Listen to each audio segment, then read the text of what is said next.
Good morning, everyone. How's it going?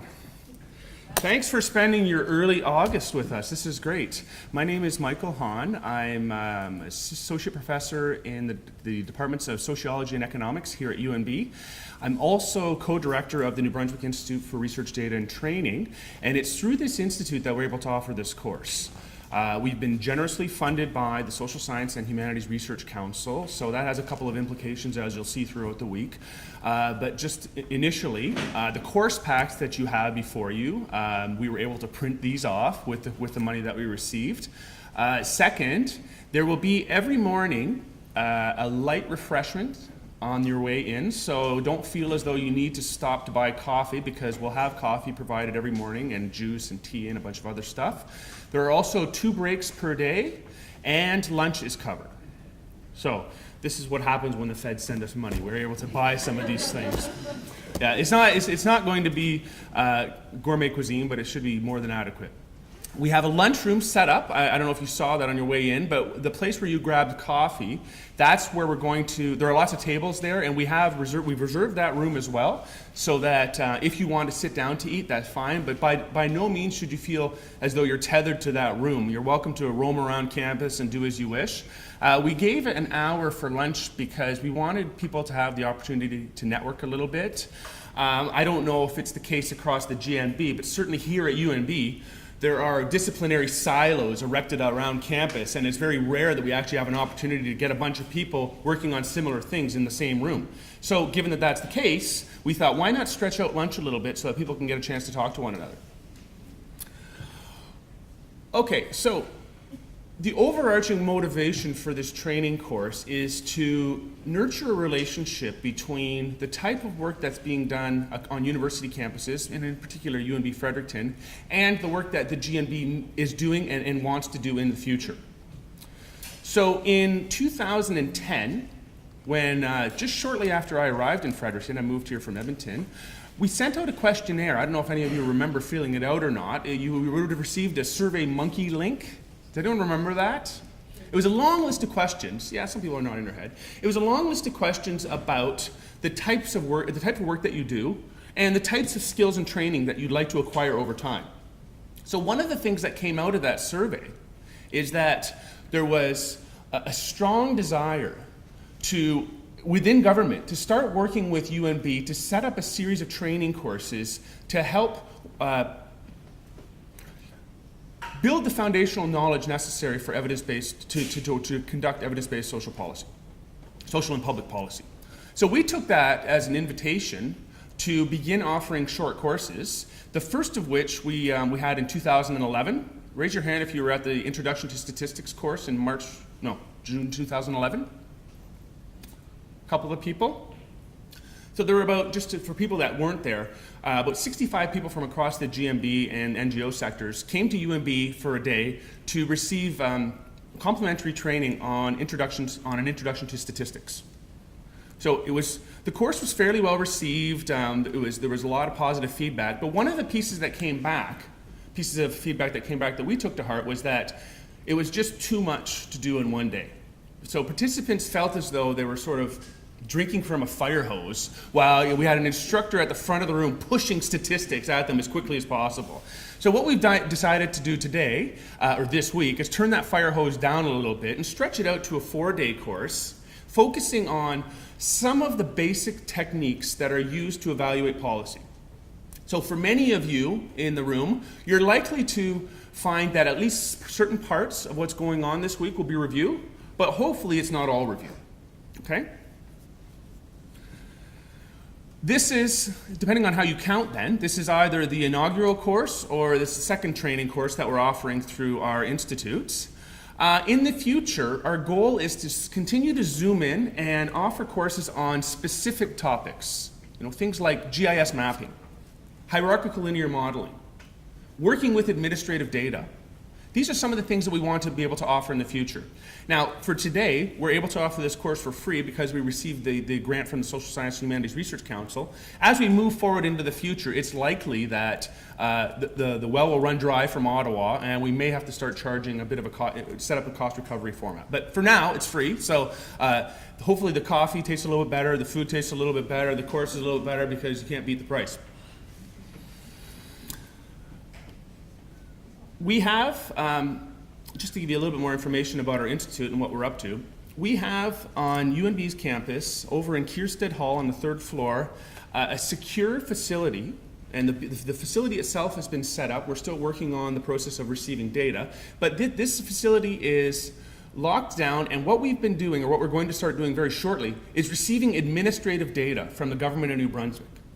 So for those of you that are unfamiliar with the term administrative data, it simply means data that have been collected under the auspices of administering programs.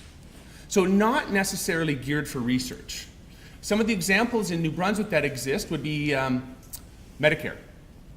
So Medicare data were used solely for the purposes of administering and monitoring the healthcare system. But there's this wealth of data out there that could be used to help develop social and public policy and help increase the efficiency of the offerings of the GNB.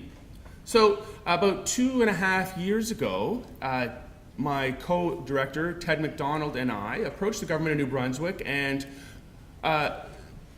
put forth the idea that maybe these data could be leveraged for additional purposes. And we started with the Department of Health, but we are branching out to other departments. But the idea was that we could use these data here on UNB campus, A, to help government administer its programs, B, try to help them do it in a slightly more efficient way if possible, and C, provide students and researchers here with proprietary access to data so that they can start to ask and answer interesting questions.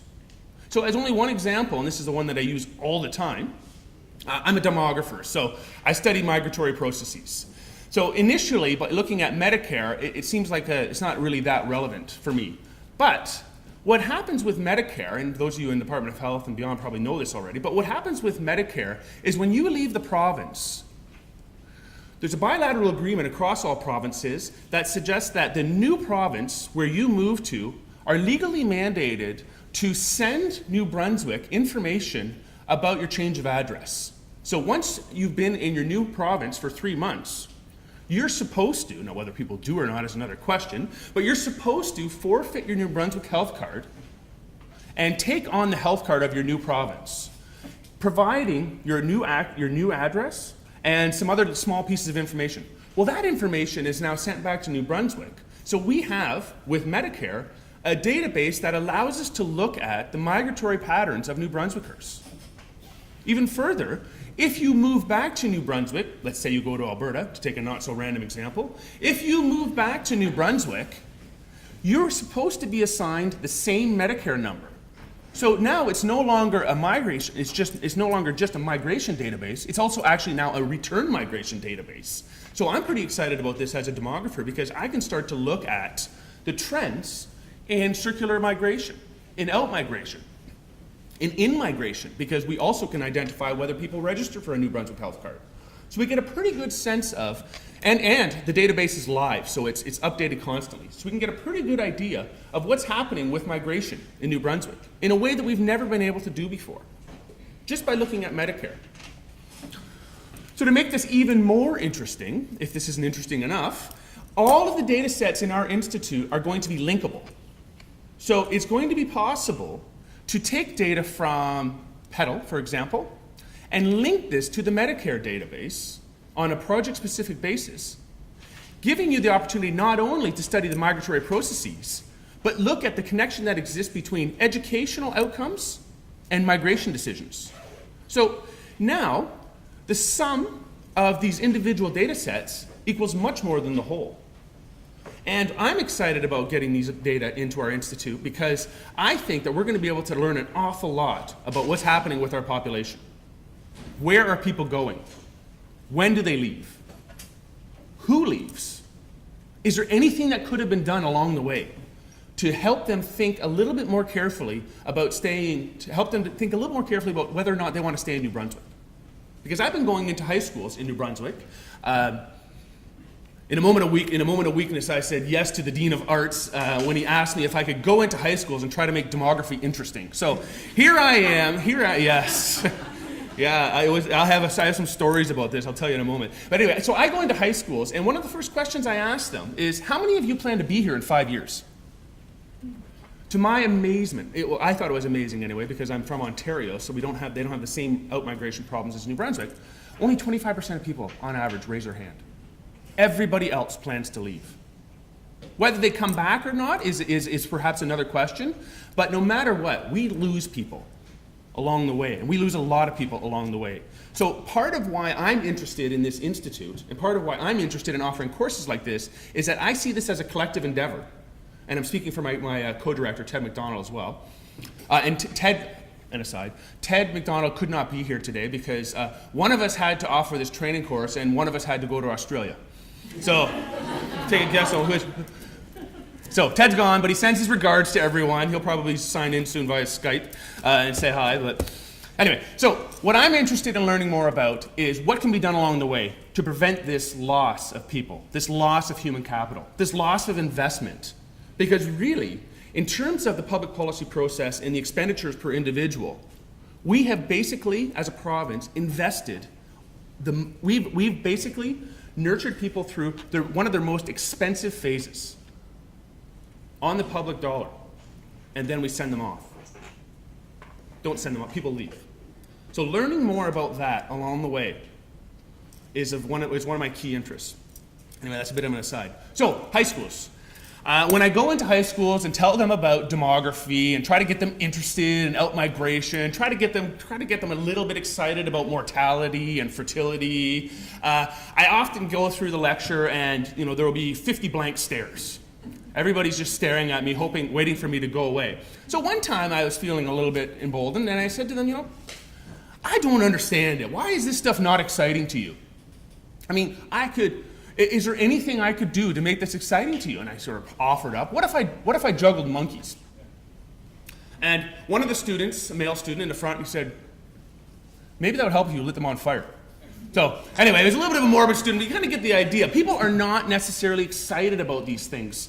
So one of the other goals of this training course is to dig in a little bit to some of the data sets and some of the techniques, hopefully demonstrating the relevance all along. So we have 4 instructors this week, and I'm one of them. You'll see me, you're stuck with me on Friday. Today we have 2, Dr. Daniel Henstra and Dr. Luke Theriault, both of whom are in the room now. Dan is a political scientist. Luke is a sociologist.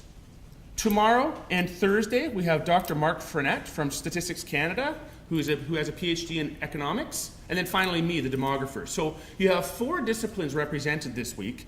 This was intentional. It's going to perhaps seem a little bit schismic at times, but the idea and the motivation behind having 4 speakers is that hopefully we'll kind of come together at the end and things will start to shoehorn into an overarching framework for evaluating policy. Far too often, policy analysis is done by economists, which is great for so many reasons, but certain things get missed when it's just one discipline that's along the way. So what we want to do is bring in sociology, bring in political science, bring in demography, and make this more of a collective endeavor. Okay, each instructor is going to introduce him or himself. We have no females this time around. Part of the motivation for that is that they know themselves better than anyone else. So if I were to sit up here and talk about them, I'd probably screw something up. Also, each of them will let you know whether they welcome questions during their lecture or if they'd be more comfortable waiting until afterwards. Everybody has their own style. I'll let them tell you what they'd rather have. Go. All right, then I'll introduce you to the first speaker briefly, and I'll let him take it from there. Dr. Daniel Henstra holds a PhD in political science from the University of Waterloo.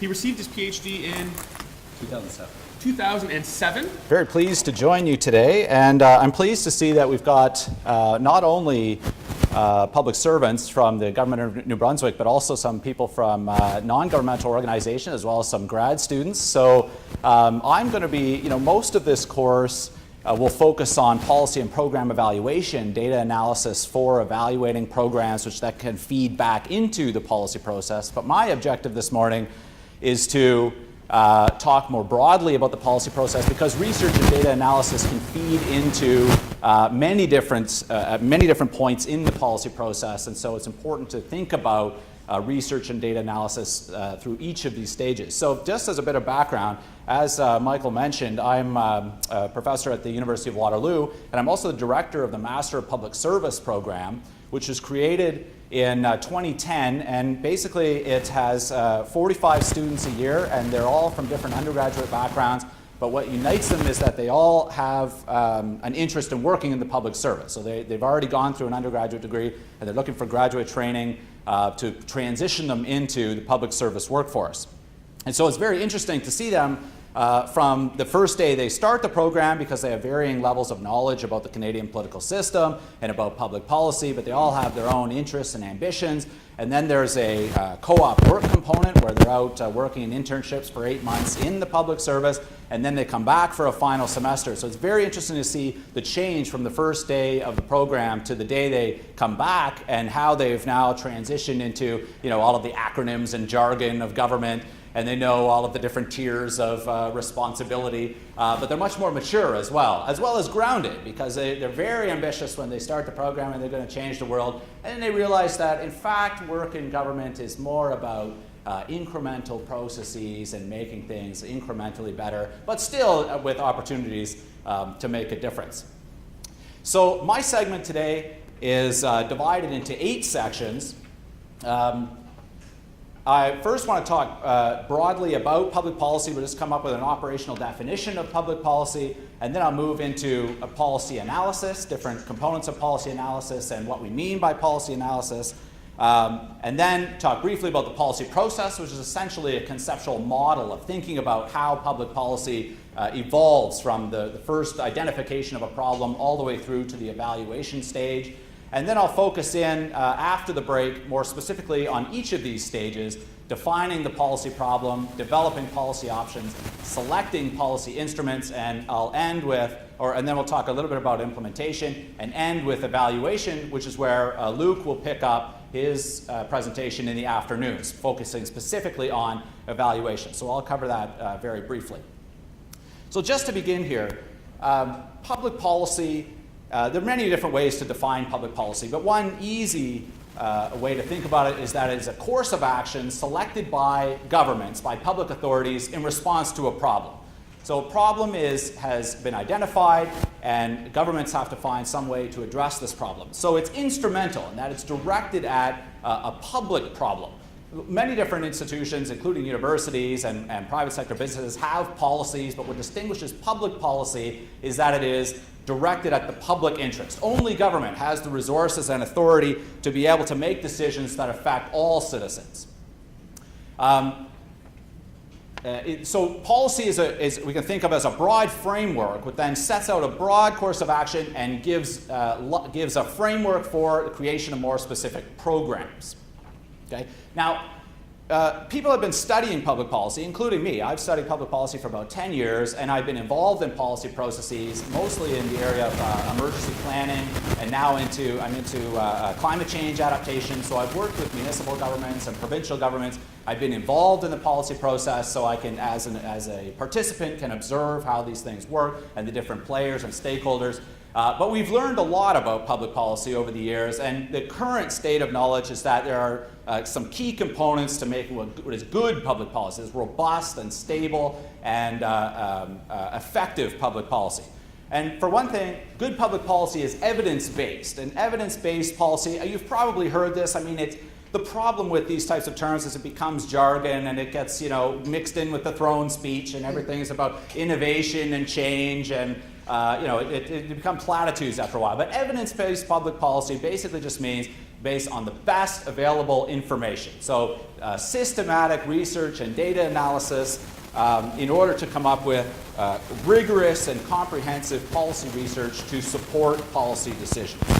Outcome-driven public policy means that it's infused with clear and measurable outcomes, so that even during the early stages of public policy and developing options that are then put to governments for a decision, we're thinking about what are the outcomes we intend to achieve and connect that back through to the selection of our instruments and through to ensure that our objectives are achieved at the end. So it means effective implementation planning, thinking about implementation even in the development of policy options. You know, when I talk to policy professionals, there's the program unit, or there's the policy unit, then there's the program unit, and the people in the program unit say, what is with these policy analysts? They never think about implementation. They could come up with some great plan and then throw it over the fence to operations, and we have to try to make it work. I mean, I'm sure you've heard these types of things before. So what can make it work better? Well, first of all, communicating between these, and even at the policy development stage, thinking about implementation. What are going to be the obstacles to implementation,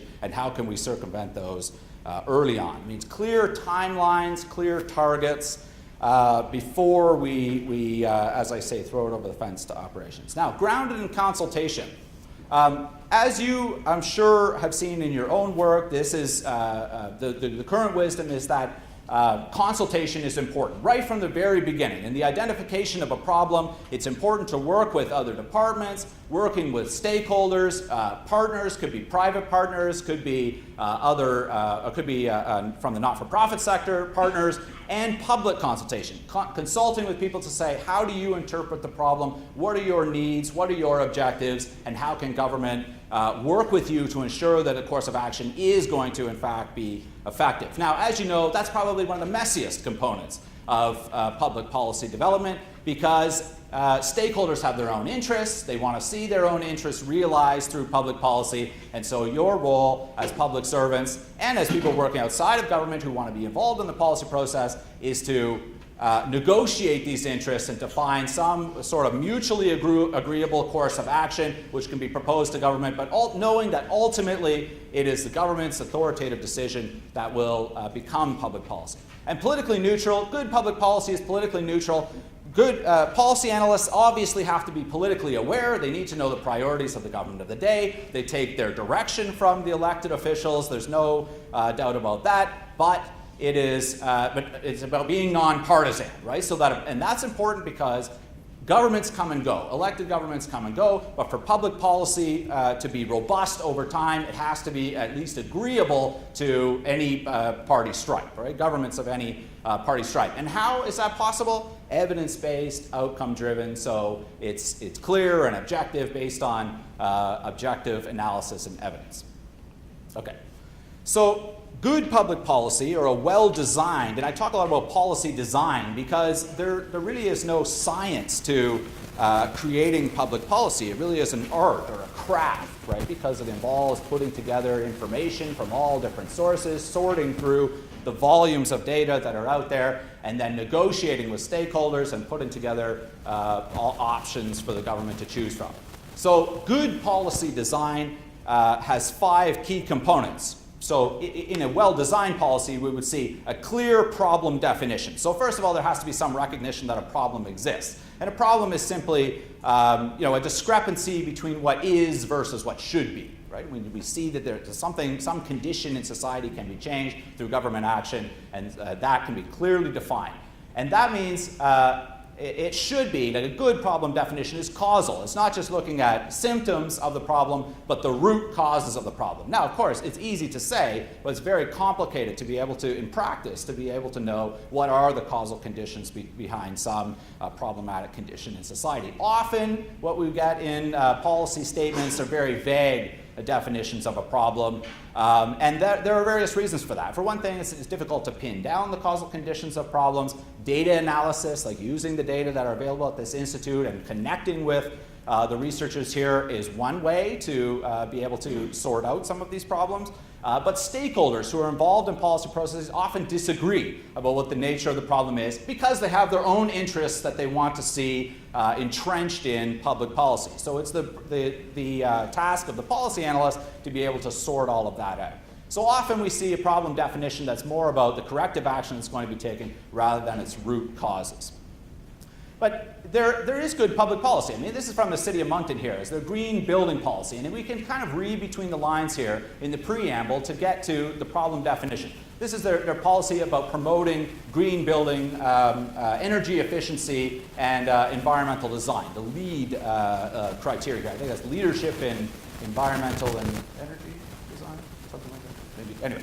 It's about a green building. So this is from the preamble of the statement here. What is the problem? Well, buildings consume a large amount of resources and generate significant volumes of waste. Okay, so there's a problem. What can we do about it? Well, at least with government buildings and other buildings that are regulated by the city, there can be promoting this LEED standard. This is an international standard here that has all sorts of subcomponents to ensure that a building meets these high level of energy efficiency and the low waste consumption.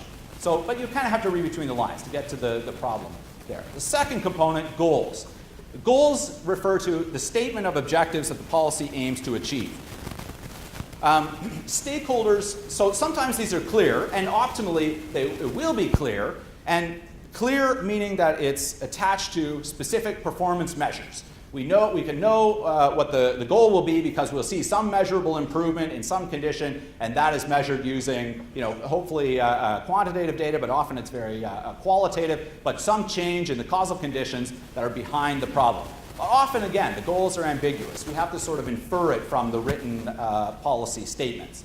Goals we can divide into two sort of categories or tiers. The general goals are usually agreeable to policy stakeholders because they're rather ambiguous. So they're usually broad in scope. Our target outcomes for the entire population. They're usually normative about what should be, things that we would like to see, and qualitative. They're basically only measurable in the qualities of the character of a particular problem. They're not really, can't really be quantified in numeric terms. Specific objectives are more targeted intended outcomes of a policy, and they generally target certain populations or behaviors. So much of public policy is about altering behavior of individuals, of groups, and getting them to behave, in either restraining their behavior or encouraging some behavior in the public interest.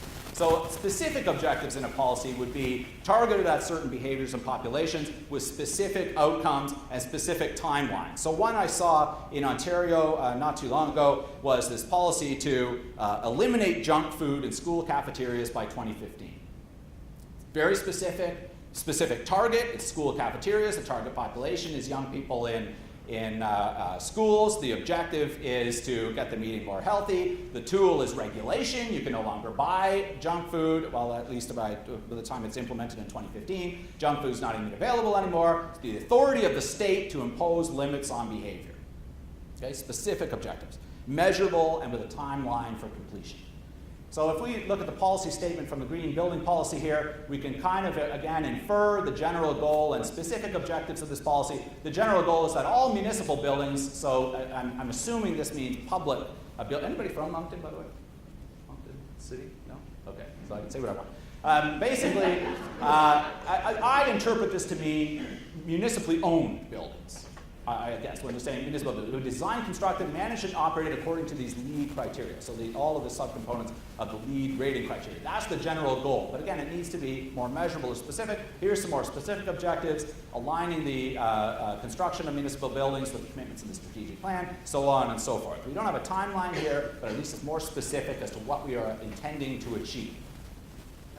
I'll just skip this over here. The third component, targets. We need to know, when designing policy, what is the target population that we are whose behavior we are trying to change. Now that could be individuals, certain groups of individuals. It could be groups like, let's say, unions or various interest groups or associations, let's say. It could mean other governments. If it's a provincial policy, it could be directing municipal governments to behave in a certain way. The behavior has to be changed. The targets have to be clear. Which subpopulation are we intending to, whose behavior we are intending to change? Okay, instruments. Now, governments have various tools that they can use, and I'll be talking more specifically about instruments after the first break. But there are many different tools that governments have at their disposal in order to change people's behavior. They can spend money, they can create regulations, which are binding rules of behavior to control people's choices, either to restrain their behavior or to encourage certain behavior. They can use public education. So part of policy design is deciding what is the optimal tool in this particular case, and the targets that we are focused on, and the goals that we are intending to achieve. Which instruments do we have at our disposal in order to affect those ends? These are the specific means that are used to achieve the policy goals. And finally, the agents. We need to know who is actually going to carry out these objectives. Use the instruments in order to achieve the ends that we are targeting. Now, this could be program staff. It could be some arm's length unit like a regulatory agency or a crown corporation. It could be it could mean private partners in a public-private partnership. It could be that we put it out on contract. There's some service that we want to provide, but it's contracted out in the private sector, whatever. But we need to know who the agents are during the policy design process. So back to the green building policy in Moncton here, we can see the agents, the primary agents are the director of municipal facilities, as well as the staff and project stakeholders. These are the agents who will carry out the objectives, and the primary instrument here is regulation. Basically, that anything over, so they've got a very specific goal here, over a certain square footage, we'll have to have an assessment by these LEED criteria, probably by some consultant, unless somebody is trained within the municipal staff to do these calculations. So the primary instrument is regulation. Before it's approved, it needs to conform. So no approval will be given unless it conforms with the LEED criteria. Oh, I didn't mention, if you have questions as I go along, I have a tendency just to burn through the material, so if you have questions, feel free to raise your hand. Anything so far? Oh, okay, you're on the same page. Good. Okay, so let me move to policy analysis. Policy analysis, at least from a textbook definition, means systematic inquiry. So it's not just casual inquiry, it's directed, specific, targeted inquiry to develop and critically assess policy-relevant information. There's all sorts of information out there. I mean, a Google search of any particular term will result in 1 million hits, right? So there's a wealth of information available, reams and reams of written documents in dusty libraries everywhere. So systematic inquiry or analysis, policy analysis, is about sorting through all of that and deciding what is policy relevant for our particular objective or the goals that we have. Policy relevant information about the problems, what are the causal conditions behind the problems, what are the, who are the target populations that are affected by these problems. Policy options, I say preferred policy options because there are many different courses of action that governments can take, but our role as policy analysts is to sort those into some manageable number, right? Preferably 2 or 3. And then, putting it to the minister with a recommendation to say, here are 3 policy options. We recommend number 1. Just sign your name, and the decision is made. I was shocked years ago when I learned that was how some of these decisions were made, where there's just a signature line beside the policy option, and that's it. The decision's made, and it becomes policy. But anyway, policy options, so finding information to be able to evaluate policy options and put them into some hierarchical order so that you have a clear rationale for why the preferred policy option is recommended. Expected outcomes of the policy, what do we intend to achieve? So this is about a theory, right? If we take action X, it will result in result Y. Now that's validated through the evaluation process. Over time, either an evaluation during the process of implementation or after implementation is completed to see whether or not we have, in fact, through our observed outcomes, achieved what we intended to achieve. And that's about policy performance. Has it been effective? Has it been efficient? Do we need to make tweaks to it? Do we need to terminate the policy, to put it very finally, right? So in some cases, policy is just ineffective and needs to be terminated altogether. Although, this is rare, as you probably know, because beneficiaries and political interests become entrenched. It's difficult to get rid of things that aren't performing. But again, evidence-based. This information should be based on the best available evidence that is available, or the best available information, and impartial, free from any type of ideology or bias. Why? So that it is robust and sellable, I suppose, to governments of any stripe. so that as governments come and go, policy can continue on, and it's not necessarily attached to any partisan interest of one particular party. Now, that's easy to say, right, in an abstract way, but of course you work in a highly political environment, and you need to take direction, and of course what the most frustrating things, and when I'm talking to young people who have just come out of an undergraduate degree and are bright and optimistic about how they're going to change the world in the public service, I give them the example, imagine working 3 years. I have a brother-in-law who did this in Ontario on health policy. 3 years on a new policy about the regulation of homes for the aged, and then they had it all in place, and the recommendation was there. A deputy minister was on board. The minister had signaled that everything is okay. Change of government, it's all in the trash. Start over. I mean, that's immensely frustrating. I can imagine so I have to tell them this is very much a possibility, but that's the job. And that's the nature of the job, unfortunately. Okay, so some components of policy analysis. Well, policy analysis can, for the most part, and this is what we talk about in this workshop over the course of this week, is about research. Generating knowledge, taking information, sorting through the chaff, and getting to the core important stuff that is knowledge to support policy design. It's based on the best available evidence. That could mean it was something that was successful elsewhere. It could mean based on our program theory, what we expect the outcomes to be, and it's supported by the research. So this is about facts. What are the causes of problems? What are the intended or expected effects of our policy intervention? What will be the impacts on certain populations? Will somebody be at a disadvantage from this policy and others advantage? That matters because interests are affected when policy decisions are made. Various tools that can be used. The target population can be surveyed.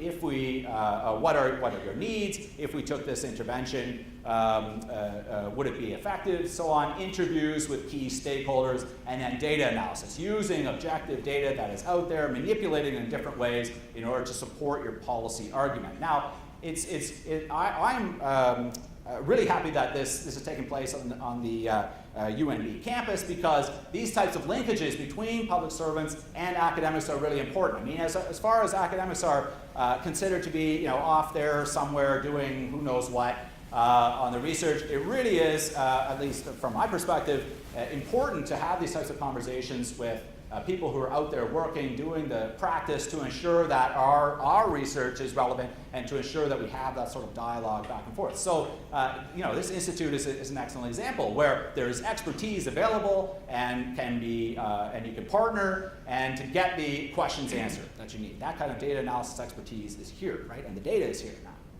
Okay, now, part of policy analysis is about clarifying policy arguments. There are many different stakeholders in the process, and again, they come out at it with their own interests. They have their own values, what they believe to be important, and what their preferred outcome would be. And so part of that is about sorting that out, figuring out what the different claims are, and somewhere in between, figuring out a mutually agreeable course of action, identifying compromise among interests. What is a course of action that we can take that will be agreeable to the various stakeholders? Or if not, whose interests are going to be harmed by this, and what will be the political impact? Will it hold up the implementation process? Will they have the power to lobby the government to get the whole thing squashed? I mean, again, you're not thinking in partisan terms about what is going to be useful for the party or generate support for the party, but you need to think about obstruction. Right? What interests, what are the interests that would be opposed to this course of action, and what is their power, what resources they have at their disposal to hold up the process? So that's about stakeholder engagement, finding out ahead of time how will stakeholders respond to a particular course of action before the decision is ever made, right? To again, anticipate implementation risks. Designing and recommending a course of action, policy analysis is important here, again, to sort through information and be able to evaluate different possible policy options to put to government, taking all of these data and making them into concrete and feasible policy alternatives. If we have 3, that each of those, regardless of which one the government chooses, would in fact be linked to the outcomes that we are intending to achieve. So there are different ways of evaluating these, and I'll talk about some different components of feasibility after the break. But cost-benefit analysis is an economic tool, right, to quantify benefits in terms of money terms and in dollar values, I should say, and then the inputs that are going into the policy in dollar terms, compare the two and weigh it out. But it's only one tool. Unfortunately, governments, some governments anyway, in my experience, depend very heavily on cost-benefit analysis. But as you know, if you've done this cost-benefit analysis, some things are difficult to quantify in dollar terms. There are all sorts of values that can be achieved for society that are not really quantifiable in dollar values, whereas inputs are human resources, the financial resources that are going into policy, they can be. So it's difficult to get that out. Now, feasibility analysis, again, that's about whether or not, or which of these options is most likely to achieve our outcomes and what are the risks of it. Now, strategic advice, again, this is on the sort of the borderline of the political and the nonpartisan, where it's still important during the policy process to think about which political interests would be opposed or supportive of a particular course of action. Decision makers need to know this, right? And there are tools for this as well. Stakeholder analysis, this is using a matrix to see who, if we had course of action A, policy A, who would be supportive and who would be opposed, what are their resources that they bring to the table, and can they hold up the process. Political mapping, this is about which of the elected officials would be supportive or not. Legislators, or what is the opposition party stance on these issues? What are their arguments likely to be against it? Again, this is not about currying support, public support for the party in office. It's about strategic advice for decision makers so that they can make an informed decision on which course of action to take, if any, because public policy in some cases is also about taking no action. Right? That it's perfectly legitimate for an elected government to say, we recognize the problem and we understand that something should be done about it and we're not going to. That's also public policy. Yes? You've been talking quite a lot about stakeholder engagement and public consultation when you talk about tools. And as a policy analyst, of course, that's something that you do. But it's also got problems of its own if you're only looking at stakeholders for information. So I wonder if you could talk about other tools. Maybe you'll get to this later in your talk. But this is like the second or third time where you've talked about stakeholder engagement as being a tool. So surely there are other tools, from my own practice that there are, and to rely on that really does have problems. So you end up with a certain kind of tunnel vision. Yes, if you're relying strictly on stakeholders to tell you what they think would be good public policy, certainly it could be skewed, at least from the most powerful stakeholders or the most persuasive stakeholders, because they have their own interest in the issue. Yeah, I'm not saying that would be the only tool. In fact, it is one of many, but it's important to be able to anticipate opposition. Right? So when it comes to strategic advice for decision makers, they need to know which stakeholders would be supportive and which would be opposed. So that's where I think stakeholder analysis is one of its greatest contributions. But it's also about generating ideas, because in some cases, particularly where there's some problem with, I don't know, let's say emissions of some kind of effluent into a stream. Now, the polluters, as well as others in similar industry, have good ideas sometimes. I mean, they have their own interest in what they would like to see in the regulations, which means, not very strict at all, or if any. But they also have, often also have, through their own technical expertise, ideas about how to solve the problem. They may not do it voluntarily until they're required to or coerced to with the authority of the state, but they know how to do it. They have the technical expertise. So that's why stakeholder analysis is important. Later in this course, it's really is all about data analysis, for where to find data, how to evaluate data, and then to manipulate data in order to buttress or to compare different policy options and buttress your arguments. So I don't want to focus too much on that right now. But what other tools were you thinking of? Well, that you I'm use? working on a legislative project right now. I won't tell you what it is. Okay. But if I were to rely only on the feedback that I'm getting from the stakeholders in the consultation, I would seriously have a problem, because this is a subject about which there is no quantitative data in New Brunswick. And the only quantitative data that's available is from different kinds of advocacy groups across the country.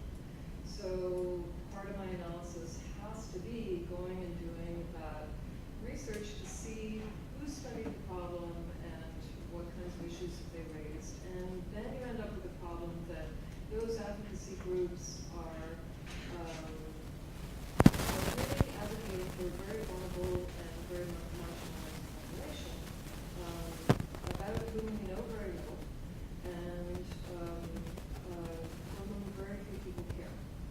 so here in New Brunswick, where we don't know anything about these people, but a problem has been identified and there's political will to have some legislation around it, that's a good start.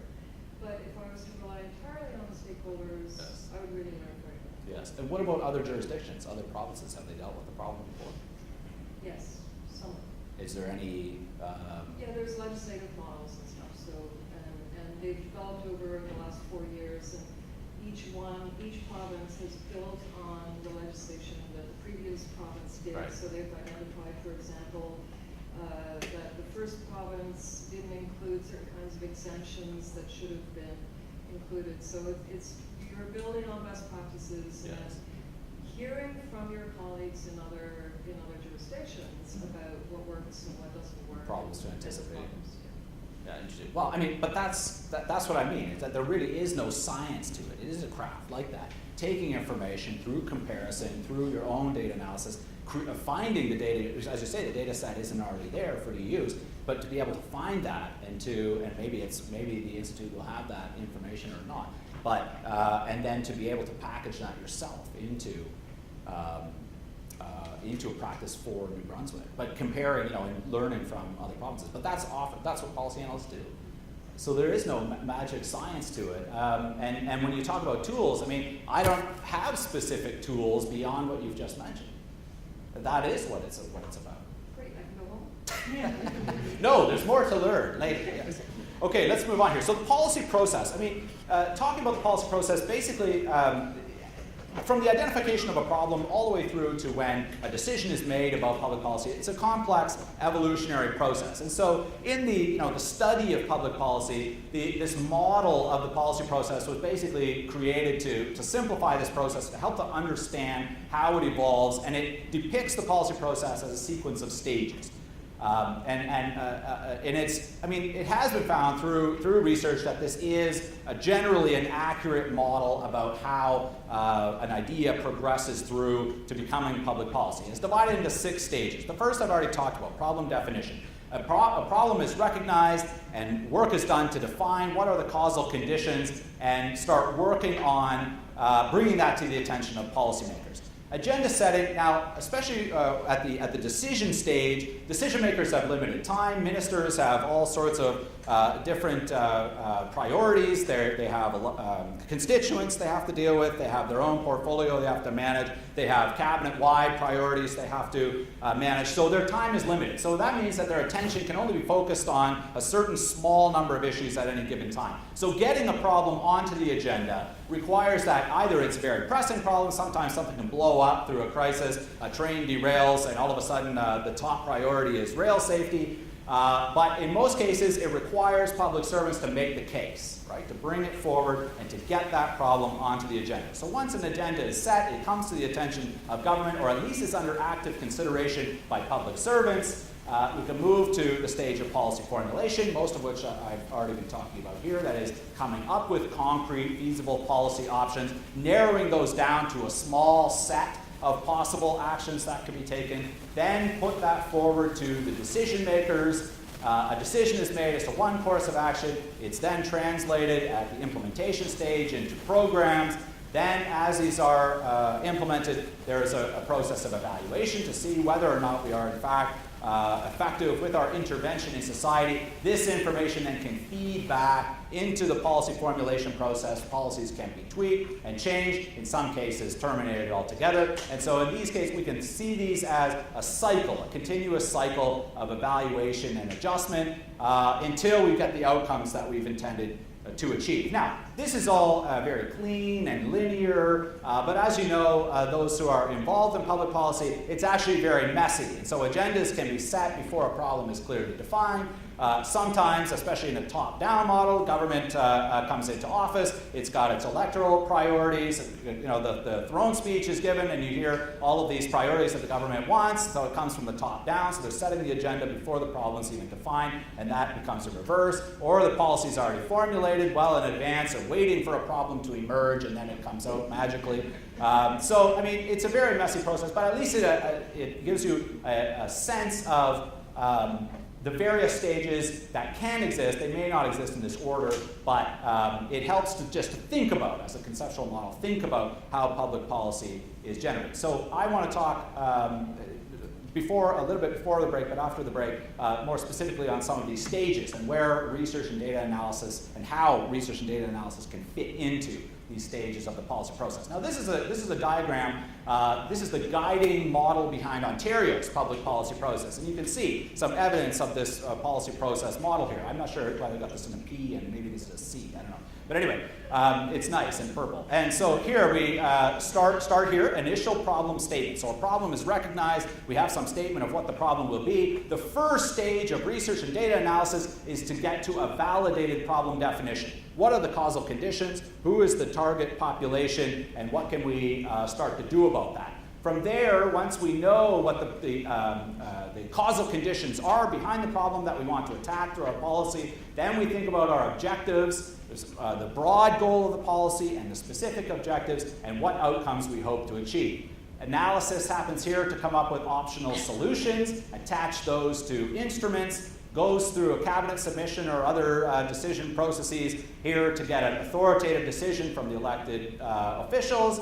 Then it moves into the implementation stage here through program design, legislation, regulations, whatever the instruments might be at the decision stage, into implementation, monitored and evaluated, review, and feedback here into the formulation stage. So this becomes a continuous cycle. So you can see, I mean, this is fairly new in Ontario, but they've gone through this whole exercise about infusing the Ontario Public Service with evidence-based policymaking. So I mean, it's all it's universal in Canada. Anyway. Well, maybe it is. I don't know. Are you hearing about evidence-based policy in New Brunswick as well? Is that the same jargon that's making rounds? Yeah, good. Okay. All right. So public officials and policy process. So very briefly here about how public officials, and I use this term. Public officials or public managers or public servants or bureaucrats, I use these all sort of interchangeably, but it means those who aren't elected, right? Appointed officials who are permanent, have long tenure, and stay as governments come and go. They have a role to play in the policy process. The problem definition stage, I've already talked about communicating with stakeholders, knowing what their interests are, hearing their various demands, and trying to sort that out. And the causal, doing research and analysis on the causal conditions behind the problem, engaging the public to try to get buy-in and to tap into their local knowledge as well. At the agenda setting stage, there are all sorts of demands on governments, and there are interests at work that are lobbying governments for money and resources and trying to get their priorities onto the agenda. In many cases, the public servants can serve as the gatekeeper because they're talking to stakeholders, they're hearing from the public, and they're identifying problems in their day-to-day work. Right? Elected officials are way off at the highest level. They're hearing from constituents. They have their own political priorities as well. But really, in getting issues onto the agenda, public servants can do that by creating, briefing notes, creating background reports, getting senior managers on board, which then goes up through the hierarchy, ultimately to the deputy minister, makes its way to the minister, and gets onto the cabinet agenda. So there's a gatekeeper role there to some extent for public servants. Policy formulation, this is taking all the multiple ideas about what we could do about a problem, packaging those into more concrete and feasible proposals. And again, we'll talk afterward about different criteria for feasibility or assessing policy options for feasibility. Cost-benefit analysis is one tool that can be used. Cost-effectiveness analysis is another. Stakeholder analysis, and then keeping the issue on the agenda is also important because, as you know, the attention of governments is fleeting. They have one priority one day, and then they hear about some problem, start thinking about it, and something else hijacks the agenda. So public servants have an important role in keeping the attention on an issue until we can get through to a concrete policy decision. Decision making here, I mean, obviously policy decisions are ultimately made by elected officials, as they should be in a democratic society, but they rely heavily on the recommendations of public servants. What do you see as being or at least they should rely heavily and be able to trust the recommendations of the public servants that they are evidence-based, outcome-driven, politically neutral. And also to advise on technical and political feasibility, right? Knowing that what the potential opposition might be. The implementation stage, this is about taking a policy decision and translating it into concrete programs, maybe regulations, if that's what the instrument is, public education programs, whatever it might be. And then after the decision is made and through the implementation stage, staying engaged with stakeholders to ensure that they, in some cases, can provide information and resources, but to keep them connected with the policy so that they don't try to obstruct the process. And policy evaluation is about evaluating programs and reporting on performance. So this is what Luke is going to talk about this afternoon. For the rest of this presentation, I'd like to focus in on some of these stages, some of which we've already talked about, but there are some key considerations at each of these stages of the policy process that I'd like to sort of unpack now. Now, I will mention, I should have mentioned at the beginning, this presentation, which is roughly 25 slides, is a tiny piece of a semester-long course I teach on public policy and the policy process, where at each of these stages we can spend an entire class section or even multiple classes talking about the politics at work in each of these stages and how the how the different stakeholders and their interests fit together and how to manage all of those. Obviously, we don't have time to do all of that, so what I'm trying to do here is just to work through a framework to give you some ideas of things to think about in formulating public policy, and then that can then feed into, when you're talking about policy evaluation, to reevaluate those things and to keep this process going, as we heard in the form of continuous improvement, which I understand is one of the big priorities right now of the government, right? Working on continuous improvement and infusing that idea through the public service, which I think is certainly a good idea. Now, okay, so let's focus on problem definition here. Defining the problem is very important for one of the reasons that we heard earlier, that if we get the problem wrong, it doesn't matter what course of action we take or the instruments we select or how specifically we target the policy, it's not going to be as effective as it could be. So ensuring that we've got the problem right, or at least we understand the problem to the best of our ability, is very important. It's also important because it influences political perceptions. How we define the problem influences people's perception of the social significance of the problem, that is, its significance relative to other problems competing for attention and resources on the policy agenda.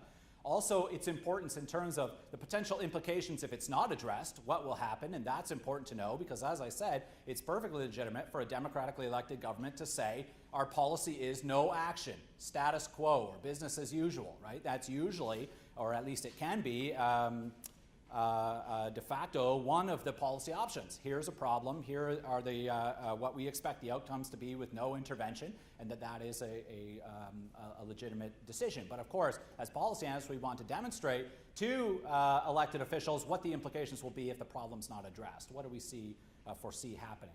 And also the appropriateness of various policy responses. The significance of the problem relative to others influences people's perceptions about how important it is to address that problem now, and how, especially if we're using the coercive resources of the state, like regulation or law, to outlaw certain activities and shape people's behavior, that these are appropriate because of the significance of the problem. Now, problem definition is also politically constructed. There is no, in many cases, there is no objective problem statement that can come out of it, but everybody has their own perceptions of what pieces of the problem are important and what the possible outcomes will be. So various actors or stakeholders in the policy process will define the problem in their own way according to their own interests and according to their own values, because they have some interest that they'd like to see realized through an authoritative decision of the state, through a policy decision. So this is, I mean, and some of these are very obscure. Here's a headline from a few years ago. Barbers in New Brunswick want a law that say only barbers, and maybe they're licensed, or at least they're looking for licenses here, can display this iconic image here, the blue and white pole. So, I mean, or a blue, white, and red pole. So for most people, this is irrelevant or immaterial, but for one set of actors in society, this is of critical importance. So you get that. And why? Because for their own values and their own interests would be served by legislation that says only barbers, and presumably licensed barbers, would be able to use the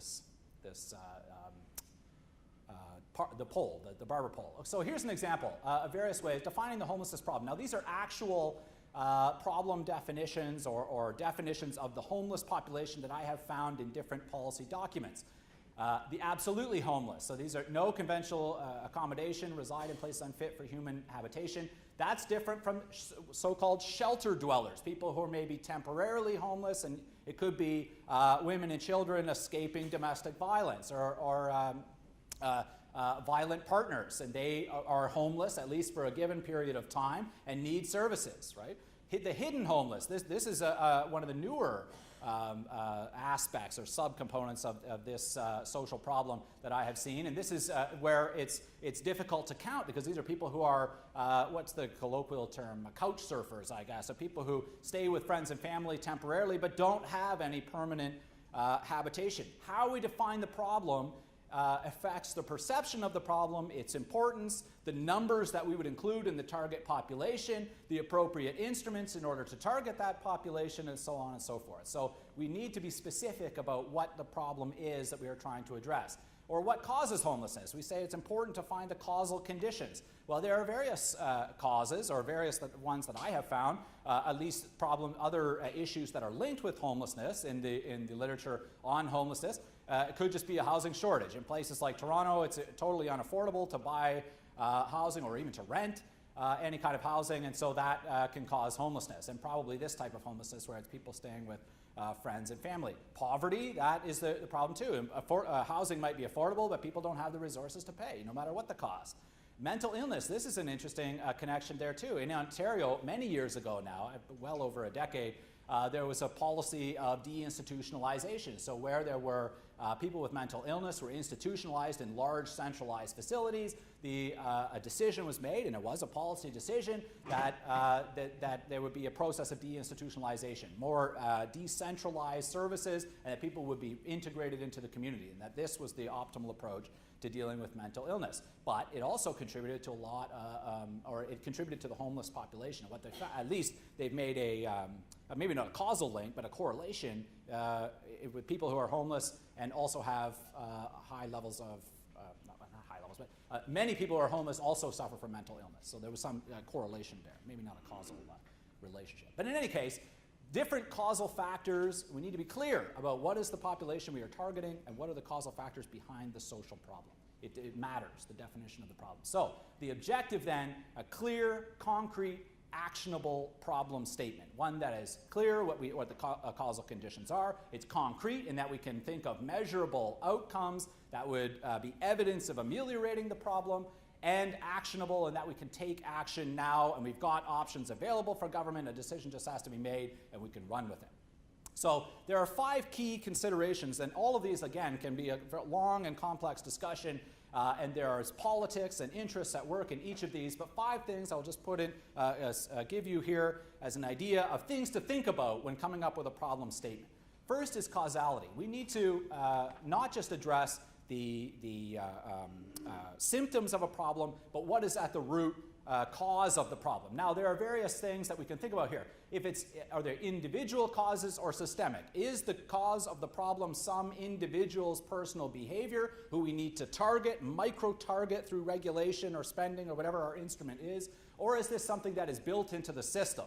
Now, this is a matter of opinion, right? So when it comes to a rail accident in Quebec, for example, first of all, the victims and the lawyers representing the victims are saying this is some individual's decision, either the conductor or the company who made a policy decision to have unmanned trains or whatever. There's still a whole investigation going on, but it seems to be that there was this train that was left on the tracks and nobody was taking care of it, or there was only one conductor, there should have been 2, but they're framing it as individual. Why? Because there's a class action lawsuit and somebody is culpable and responsible, legally responsible, and will have to pay.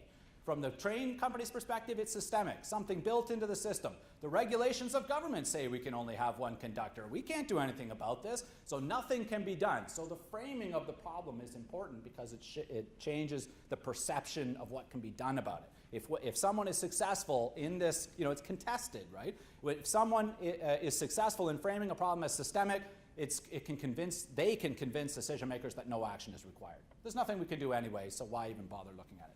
Intentional versus accidental. This is similar as well. Was this somebody's actions that we can, is somebody's culpable, purposive human action? Usually that leads to demands for investigation and blame, right? Blame attribution if it's someone's problem. If it's an accident, it's an act of God, it's weather-related event or something we could never have foreseen, well, then there's no sense in doing any kind of policy work on it because we could never have done anything about it, and we just have to deal with the consequences. So different interests have different ways of framing the problem, and during that initial problem statement and problem validation phase, they will assert those interests to try to get their problem definition implemented. Anyway, simple versus complex factors as well. If there's one sort of action behind it, it's easier to target, whereas if there's multiple causal factors behind the problem, we don't really know where to begin. And this is what we were talking about earlier, where in fact, most of the problems that you'll deal with today are multi-stakeholder, complex problems, probably different levels of government, all trying to address the same problem. It's about using the best evidence and your own expert judgment to discern what is at least the factor that is most important to target through policy. But that will be contested by different interests who would like to see a policy in their own interest. So that's about causality. Incidence, this is another. How widespread are the impacts of the problem? So we need to know the scope of the problem. Is this something that affects society as a whole, or is there some subpopulation that is disproportionately affected by this? That matters for targeting, deciding where we're going to commit our resources and the instrument we're going to use to reach that target population.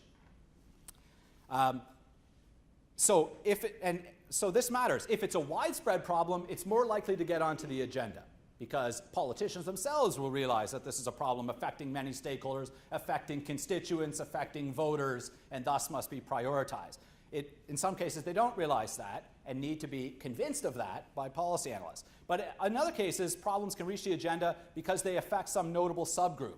Seniors, children especially. Think of the children, right? That gets onto the agenda because it's a vulnerable population that's affected by a problem. So it's about framing again. In some cases, and the language that is used is important as well. So there will be a non-governmental organization that say child poverty is a crisis, it's an epidemic. That type of dramatic language is used to attract attention to the problem.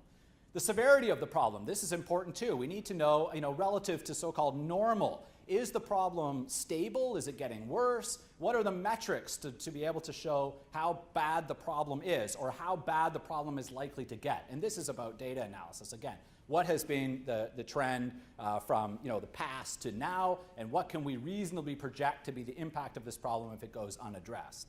How severe is it? And again, interests will have, different stakeholders will have different interests. Those who want to see no action by the government will frame it as being not very severe. It's not a big deal. It's nothing that requires any kind of government intervention. We can voluntarily deal with this problem on our own. Whereas others will try to frame it as using dramatic language, as I said before, a crisis or an epidemic or an emergency.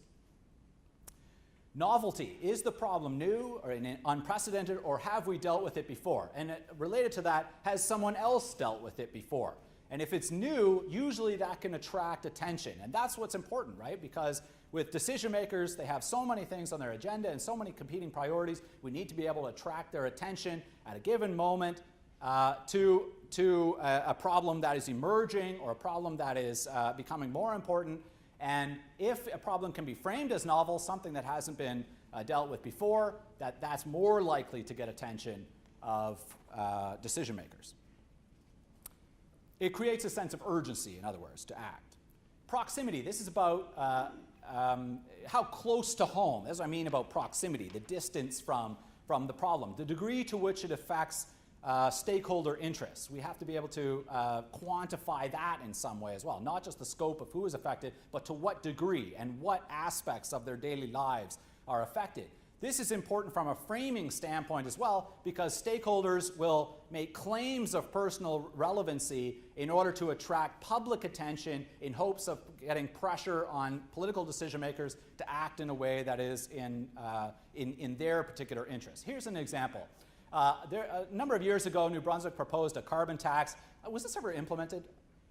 No, it never was. Okay, so that's why I couldn't find any evidence that it was actually implemented. But in any case, during this, there was obviously a policy debate. Some interests were going to be affected disproportionately more than others. This idea that if we can put a price on carbon, then it would create incentives, a very coercive incentive to reduce greenhouse gas emissions. And here's one stakeholder among many, and this is a quote from the media here.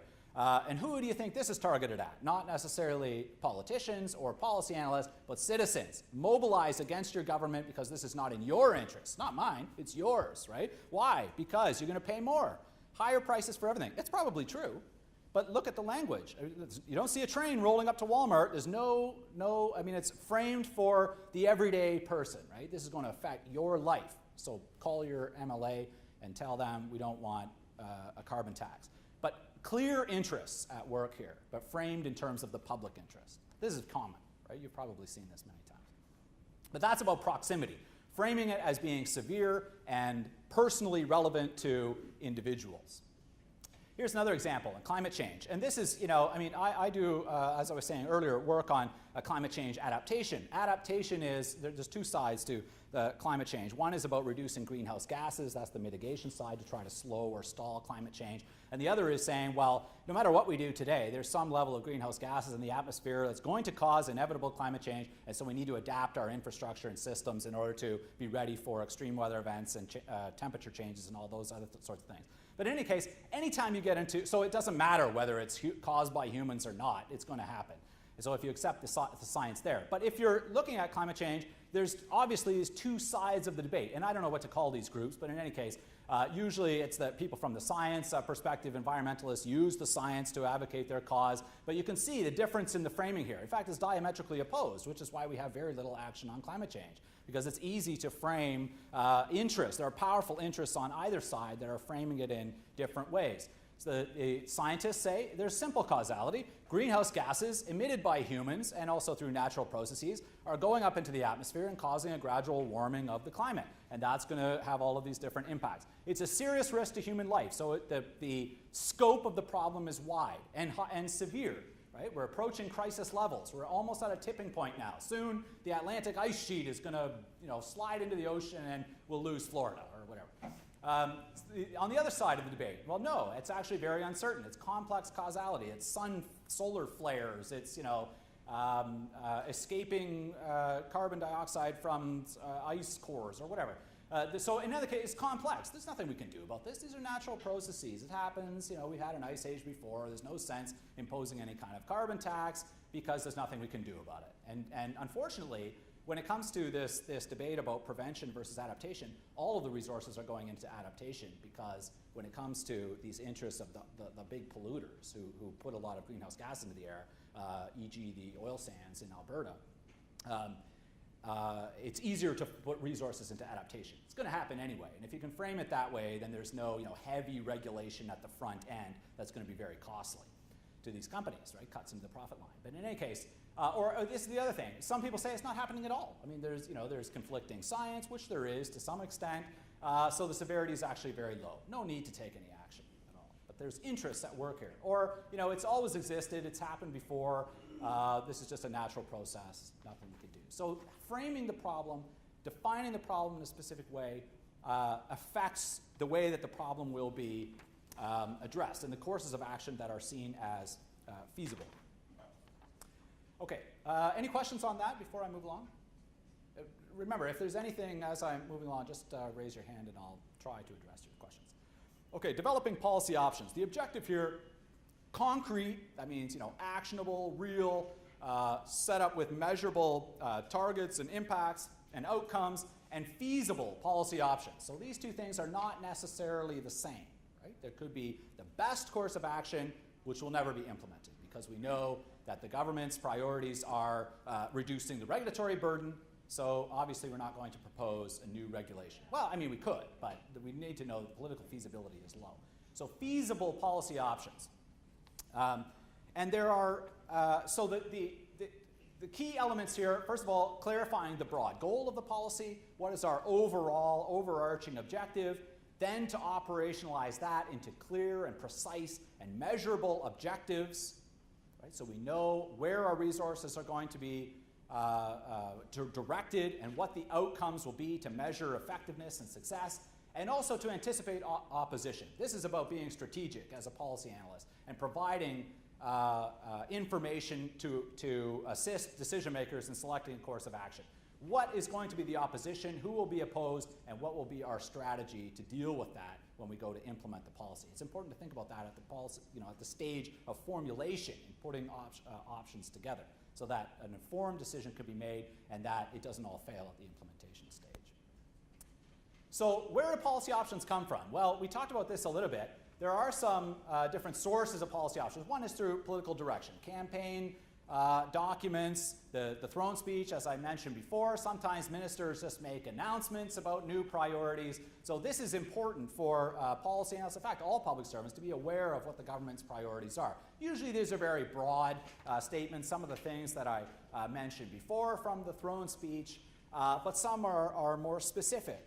Decentralizing decision-making powers for programs for small and medium-sized businesses. I mean, that seems fairly straightforward. Healthy aging strategy, early childhood networks, a wellness strategy. I mean, these are fairly specific things that the government has committed to in its campaign documents and has, publicly pronounced are going to be planks of its priorities going forward. But often it means consulting with political staff, right? Ministers have staff that are appointed. They're not public servants. They're partisan appointees of the minister, but they have the ear of the minister and they know what the minister's priorities will be, and they can tell you, and they'll push one way or the other, and you have to take it with a grain of salt, just like other inputs into the policy process, but they can tell you what might be politically feasible or not, just by knowing the minister and their proximity to the minister. So it is important to have a relationship with political staff, but understanding that they are partisan appointees who are concerned first and foremost of the image of the minister and of the party. Analogous situations. This is a stupid term here, but basically it means similar problems. What have we done about similar problems in the past, right? Often there's no need to so-called reinvent the wheel. We've tried something before, it was effective. This is a similar type of problem, a social intervention to change people's behavior or to provide incentives for people's behavior. Can we take that strategy and transplant it here, and what do we need to tweak in order to make it work in this context? That's important, right? And again, that's about knowing what has happened. But it also means tapping into institutional knowledge that is generated over time. So talking to people, right? Talking to colleagues who have been around for a long time and have been in different portfolios to know what they've tried in the past. It's also about not repeating past failures or failed attempts, right? Learning from others, learning from colleagues, comparing over time. Stakeholder consultation, I've mentioned before. Stakeholders often have good ideas about what to do about things, recognizing that they have a vested interest in a particular outcome.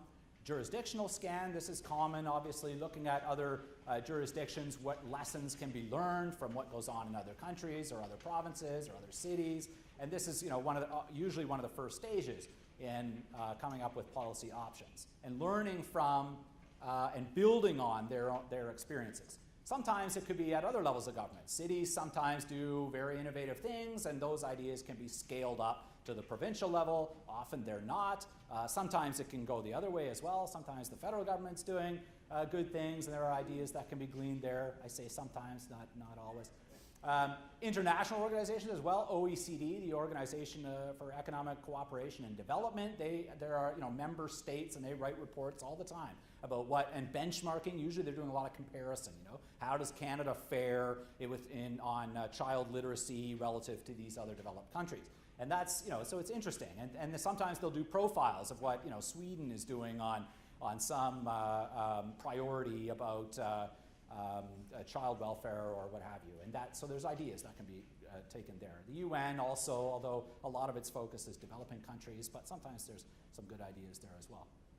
Professional networks, associations of businesses, associations of, say, municipalities, as I have here, or other organizations. Often they have a research and advocacy component as well. They'll produce reports that sometimes can bring ideas together because they have especially a national organization like FCM, they have a national focus, broad scope, so they can compare municipalities in different provinces and see what they're doing on particular issues and draw good ideas and put those together. Hopefully there is at least some budget for you to go to conferences or workshops to meet other colleagues in different places where you can get ideas. I like going to conferences, mainly conferences like of the Institute for Public Administration of Canada, IPAC, because there it's a mix of fewer academics and more practitioners, which is very useful for my own research to understand what people are actually doing and to make connections and that sort of thing. So that's all useful. The presentations are usually very good. What the city of Moncton has been doing about their green building policy. Well, there you can learn all about that. External analyses as well. Now this is where the Institute will play a very important role into the future, because you've got this data that is here, it's housed here, waiting for questions to be asked, and if that partnership is in place, that this analysis can be done externally, right? It's outside of government or in partnership with you. Sometimes academics do good stuff. Not always, but sometimes you get some good operational things. Think tanks as well, they produce reports. So I mean, it's about taking information from various places, sifting through it to find what is relevant and policy relevant and would apply in your particular case to the problem that you are analyzing, and putting all of that together into some concrete options. Make sense so far? Yes. So I understand like one of your students, but how do you know when you've done enough? How do you know when you've scanned enough, when you've looked at enough? Like how do you, like, it goes on forever, so how do you know when you've done enough? Yes. Well, unfortunately, it's your own judgment. I mean, I don't think it's unfortunate. It's important because, and that comes with the more times you're through the process, you pick up clues and experience in doing that, but really it's your own discernment when you found that when you're comfortable that you have done enough and collected enough evidence that you would be able to argue that your recommended option is the course of action the government should take. I mean, whether it does or not, that's a partisan decision, but that you're comfortable making the argument that you're confident that this is the best course of action. But that's your own judgment at the end of the day, right? I mean, and it's and the more evidence you have, the better, because you can anticipate the questions from the minister. Well, I heard in some other place they're doing this, and you have to be able to counter that and anticipate those counter arguments. But that's about that's the craft of policy analysis. There really is no science to it. What I find is I have a good pulse on a conversation when I see themes reoccurring and people referencing each other. Like when I can start seeing that themes are emerging, similar themes, then I put it down, and it starts to emerge patterns. Like, and it's kind of uncomfortable for a while because it's all over the place, and you just have to keep swimming in it in the details, and then it does gel after a while. And when you get not you have the time to do that. Well, that's just it. All of this presumes, that it's a long process and that there is time, and usually there isn't. There's well, especially if it's top down, right? There's a directive, and you need to just meet it fast.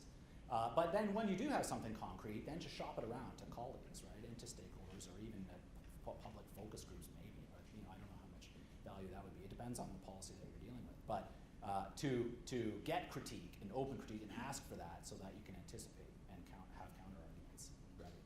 So just to add to what Dan was mentioning here for different ways to develop policy options, one of the things that we're going to do with our institute is have semi-regular meetings with deputy ministers to run through the Executive Council office, and we're going to have discussions about trying to prioritize a series of research questions that are relevant across the government of New Brunswick. And this will be very much back and forth, so that we'll be talking about what's possible to do with existing data, and deputy ministers will be saying, these are the things that we really need answers to. So, for example, one of the first ones that we'll be looking at is the effect that population aging is likely to have on healthcare costs. Very relevant, very germane to what's happening in New Brunswick, and this is an opportunity for New Brunswick as a jurisdiction to sort of take the lead, because we have the oldest. We often joke that we have the oldest, fattest, slowest population, and to some extent that can be turned into a strength, because we'll be experiencing everything first. So if we can identify the effects that population aging are likely to have on healthcare costs, the next step would be how to look at reducing those healthcare costs, packaging that, and sending the ideas off to other jurisdictions. So it's going to be in addition to some of the options that Dan is talking about here, and that it's going to be much more dialogical. Yes. It might allow us some more time instead of being so reactive, and maybe it'll be more proactive. Well, hopefully, yeah, that's the idea. And we haven't tried it yet, so we don't know how many. It's on its way. We haven't developed all of the details around what it's So for example, we don't yet know how many questions will be asked and answered each year. We don't know what the funding structure exactly is going to look like. We don't know how battling DMs are going to get their questions on the top of a political agenda, on top of these research questions. I mean, there'll probably have to be some arm wrestling between them to figure these things out. We'll be there to advise them from the data perspective about whether something is possible to do or not. I want to pick up on what you were saying about patterns that emerge when you're doing research. I think often you need to be careful about those patterns as well. Sometimes they're no-brainers, but sometimes they aren't. And a good example for me would be minimum wage. So there are certainly patterns in the discussion about minimum wage, the perceptions and issues around minimum wage. And the problem with that is that the conversation is very formulaic. So you end up with the same issues all the time, the same insights, apparently. And you also end up with some really problematic information being promulgated. And you need, for me, the issue really is about having really good research skills. And that is a craft, and that's something you can learn. But you can't just rely on the patterns. So for example, with minimum wage, the Canadian Federation of Independent Business put it all the time in the press. But all their surveys are done on the internet, and they're voluntary. Have to be wary of the source and go into the peer-reviewed sources. I'm not talking about gray literature. But you also, I mean, the CFPB is an important stakeholder, right? So I guess what I'm trying to say is that the patterns that emerge aren't always the most interesting and useful bits of information. Sometimes you need to look behind. Yeah, and certainly consider the source. Yeah, absolutely. There's an interest, for a lot of these organizations, there is an interest to be served by the findings of the studies, or they're, massaged or framed in a certain way to give a certain message, and have to be compared against competing evidence. Exactly. Okay, so I've been talking about feasibility, and there are some criteria, and I've got 5 key criteria here for vetting policy options, or deciding, or things to think about in coming up with these concrete policy options. The most important, I think, is, well, it's arguable which of these is most important, but I do think when it comes to the effectiveness of policy, technical feasibility is the most important, and this is about the degree to which the option will produce the desired result. And this is about a theory, right? If we take intervention A, that we result in outcome B, but we need to know that the best policy option is the one that is most likely to achieve that outcome. And so is it technically feasible? But that also means, do we have the appropriate technology? And is it affordable? Do we have the capability to be able to implement this policy option to reach or to affect our core objectives? So for example, there was some talk in the media about the UK. They had this announcement they were going to put filters on internet service providers to filter out pornography. And this was, who knows what the rationale is behind this decision. It could be ideological or whatever. But in any case, I mean, great idea, but is it really technically feasible to be able to do this? Do we even have the technology available? That's about implementation, right? The idea might be fine, or the objective might be fine, and that might be an instrument for it. But is it technically feasible? Do we actually have the technology to be able to implement this objective? So obviously, technical feasibility matters. But as important, I would say, is political viability. Knowing what the priorities of the government are, talking to political staff, talking to other people in your department, and their read on the government as well. There's no sense in bringing an option to the government if you know that, given the current political climate, it's never going to be accepted. I mean, it's not about being partisan or playing to the political interests of the party in office. It's about being sensitive to the political priorities of the government of the day. Understanding whether or not an alternative will be acceptable to decision makers. And in some cases, you will have to push that. If the evidence points to a certain course of action and it's not necessary, and it calls for regulation, for example. It's the only or the optimal instrument, a new regulation that says businesses can no longer dump their effluent in the local river, or whatever it might be. I mean, that one's pretty obvious. But Sometimes you'll have to bring that, but being aware of what the government's priorities will be. And that's also about public support. How is the public likely to respond if we implement this policy? Governments need to know that. Elected officials will want to know that. Not about government, if you take option 2, your support is going to rise by 10%, but that there are key stakeholder groups who will be opposed to this, and you need to be aware of that before you make the decision. And now that you have all of the information, we still recommend option 1. But it's about being sensitive to the political environment. Can we give elected officials confidence that the benefits will outweigh the costs, not in monetary terms, but in terms of public support? Social acceptability. Again, there are all sorts of courses of action we could take, but are these going to be consistent with the general values or the dominant values in society? Stem cells, for example, fetal stem cells are an amazing technology that has the potential of curing all sorts of health issues in society, but there's all sorts of debate on the values of what this means, because it can mean destroying an embryo, for example, right, in order to extract these stem cells. It's not socially or culturally acceptable. So proposing that as a solution is not going to be very feasible when we're thinking about the feasibility of concrete policy options. And if there are going to be negative effects, and if it's going to affect some stakeholder population disproportionately to others, are these proportional to the benefits that we're going to achieve?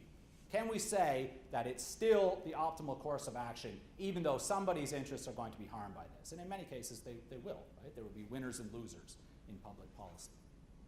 But that's about being sensitive to the political environment, being sensitive to values and beliefs, and being able to advise decision makers accordingly. Economic efficiency, pretty obvious. Is this a prudent use of resources, especially in the current climate we are now, or seems to be perpetual, where of scarcity, we can only afford certain things. Given the current state of economic conditions, is it prudent to go ahead with this public policy? Right? That is largely a political decision, but you need to be aware of that in coming up with options to recommend to decision makers. Can we make an argument, a solid argument to decision makers that this is a prudent use of resources? Do the benefits outweigh the costs in monetary terms? And administrative operability. We talked about agents, thinking about agents, who is actually going to carry out this policy or put the implementation strategy into effect? Do we have an agency, whether it's an in-house unit or an arm's length agency or whatever, that has the authority, the legal authority, first of all, the expertise as the capacity and capability to be able to carry it out, and the resources to implement the policy? If not, it's not likely to be a success. And if we don't have them, that's part of the packaging and policy option to advise the decision makers about what sort of resources are going to be needed attached to this policy in order for it to be effective. Now, I went through those very quickly. Anything I can back up on here? Yes? What's the overlap between political viability and social acceptability? Because in each case you're talking about if something is acceptable. Social acceptability is more about public support versus political support, because sometimes, not often, but sometimes governments will do things that are not necessarily socially acceptable, to the general population, or have widespread impacts on many people, but are the right thing to do. They're in the public interest. So, but from a political viability standpoint, something might be socially acceptable, and in fact in demand by the majority of citizens, let's say, but is not going to be implemented because it's contrary to the ideological beliefs of the government in office. In both cases, it's infeasible. So they're slightly different in that case. But they're connected in that if something's socially unacceptable, it's likely to be politically inviable as well, unviable. I don't know. But because politicians are looking for public support, right, as a rational behavior. So they're connected, but I would say slightly different. Other questions or comments? Does it sound real? Yeah, go ahead. I know that like citizen engagement is kind of a budding policy. Yes. Would that be considered like a policy option? Or would it be more of like an earlier on? I would say it's process. Citizen engagement is part of process, yeah, and it can be used to gauge social acceptability as well. General public attitudes, and it could be. It would have to be a small sample of the population, like a focus group, or even at a workshop or conference, you can get people who have knowledge about a particular policy area that can talk about If you present them with several options about what they think would be acceptable to their stakeholders as well, or the people that they know. So I would say that's a process item. Yeah, we're gonna. Yeah, I just like to say something. When Paul Martin's Liberals were in power at the federal level, one of the things they did was start running a bunch of opinion polls to try to gauge social acceptability, sort of put their fingers on the pulse of what the overall population was thinking. It got so bad, so extensive, that they were running nearly 3 surveys a day, just trying to figure out what's going on with the population to gauge process. When Prime Minister Harper came to power, one of the things he said he would eradicate immediately is the polling process. But he quickly learned that he wouldn't do it because his government would have never made it to another term. So he learned quickly the value of doing these things and the importance of social acceptability. I don't know what happens in New Brunswick. Does anyone know? Are there polls? Opinion polls? So we have a couple of different things. One is there's the citizens engagement process. And basically there are 4 levels of engagement. One is targeted stakeholder engagement, calls somebody up, all the way to full-on roadshows. So there's a political calculus about that, and citizen engagement has been mandated for pretty much everything we do. And it's coordinated through Executive Council office. And then the other thing is that we have policy of posting regulations, new regulations online for 3 days for stakeholders to give Right. feedback. So stakeholder engagement has been really important, and I think that came a lot out of the experience with the poverty reduction strategy process, which has its critics and its people who thought it was marvelous, but there was a huge learning out of that. And it seems to me that it's also, everybody does it. Mhm. It's, no government cannot do it. You're always pulling one way or another. Yes. Whether you're doing it directly or, for example, with things like the poverty reduction strategy, or was the lifelong learning thing. That was a huge roadshow. Yeah, but stakeholder and citizen engagement has a lot of benefits. For one thing, you can gather information, which can feed into the policy process. You can also generate buy-in, right? Because if people are consulted and they feel that their input has been heard and has fed into the policy process, they're more likely to support it. And if stakeholders are supporting it, it has a higher likelihood of successful implementation. So it sort of paves the way for the decision as it's made. If it's done properly or effectively, right? Because if stakeholders feel that they're going through this whole process and it's not having any effect at all, well then it's not very effective. And in fact, that can have the opposite effect in that it can cause disillusionment and opposition and obstruction.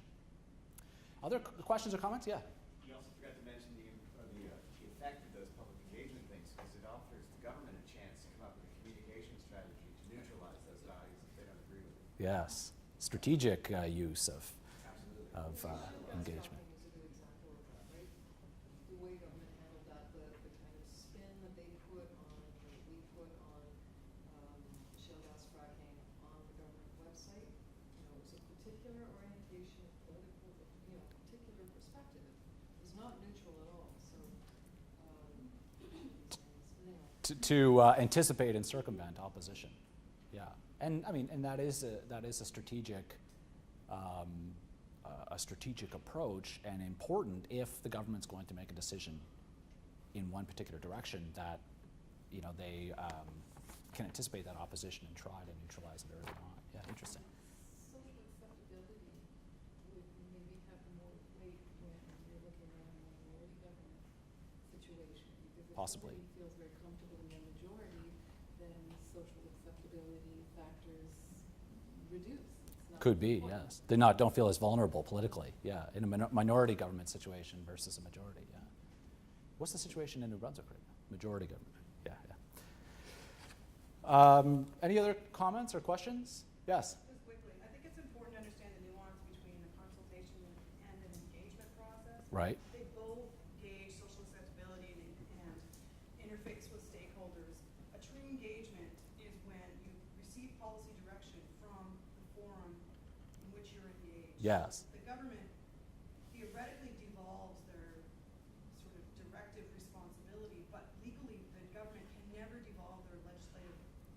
Right. responsibility. So engagement is a very delicate place for a government to sit versus consultation. And Yes. There's a big difference. And there's a whole spectrum of how direct that consultation or engagement will be.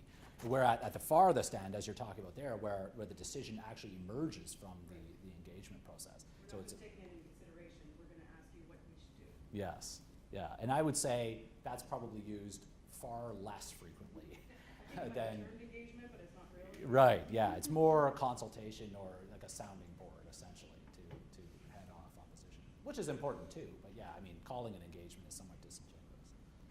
Other comments or questions? Yeah. I would just point out the far end of that scale is the election. Right. Yes, the ultimate opinion poll. From there, Right. That is true. The first mandate. not afraid to remind people of that, Right. right, when they don't want to hear from you. Yes, exactly. This is what we were mandated to do directly from the people. So there's no argument that can be made. Yes, that is quite common. You're right.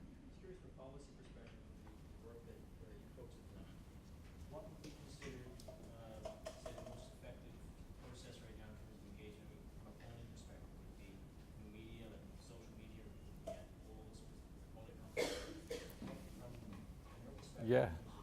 what do you find the most engaging? The instrument for the constitution. I don't know. It depends on the population of interest. So if we're trying to reach young people, a town hall meeting will probably not be effective at all, whereas tweeting or whatever kids do would be much more effective. If we're trying to, or whatever, Facebook, whatever it is, that would be much more effective.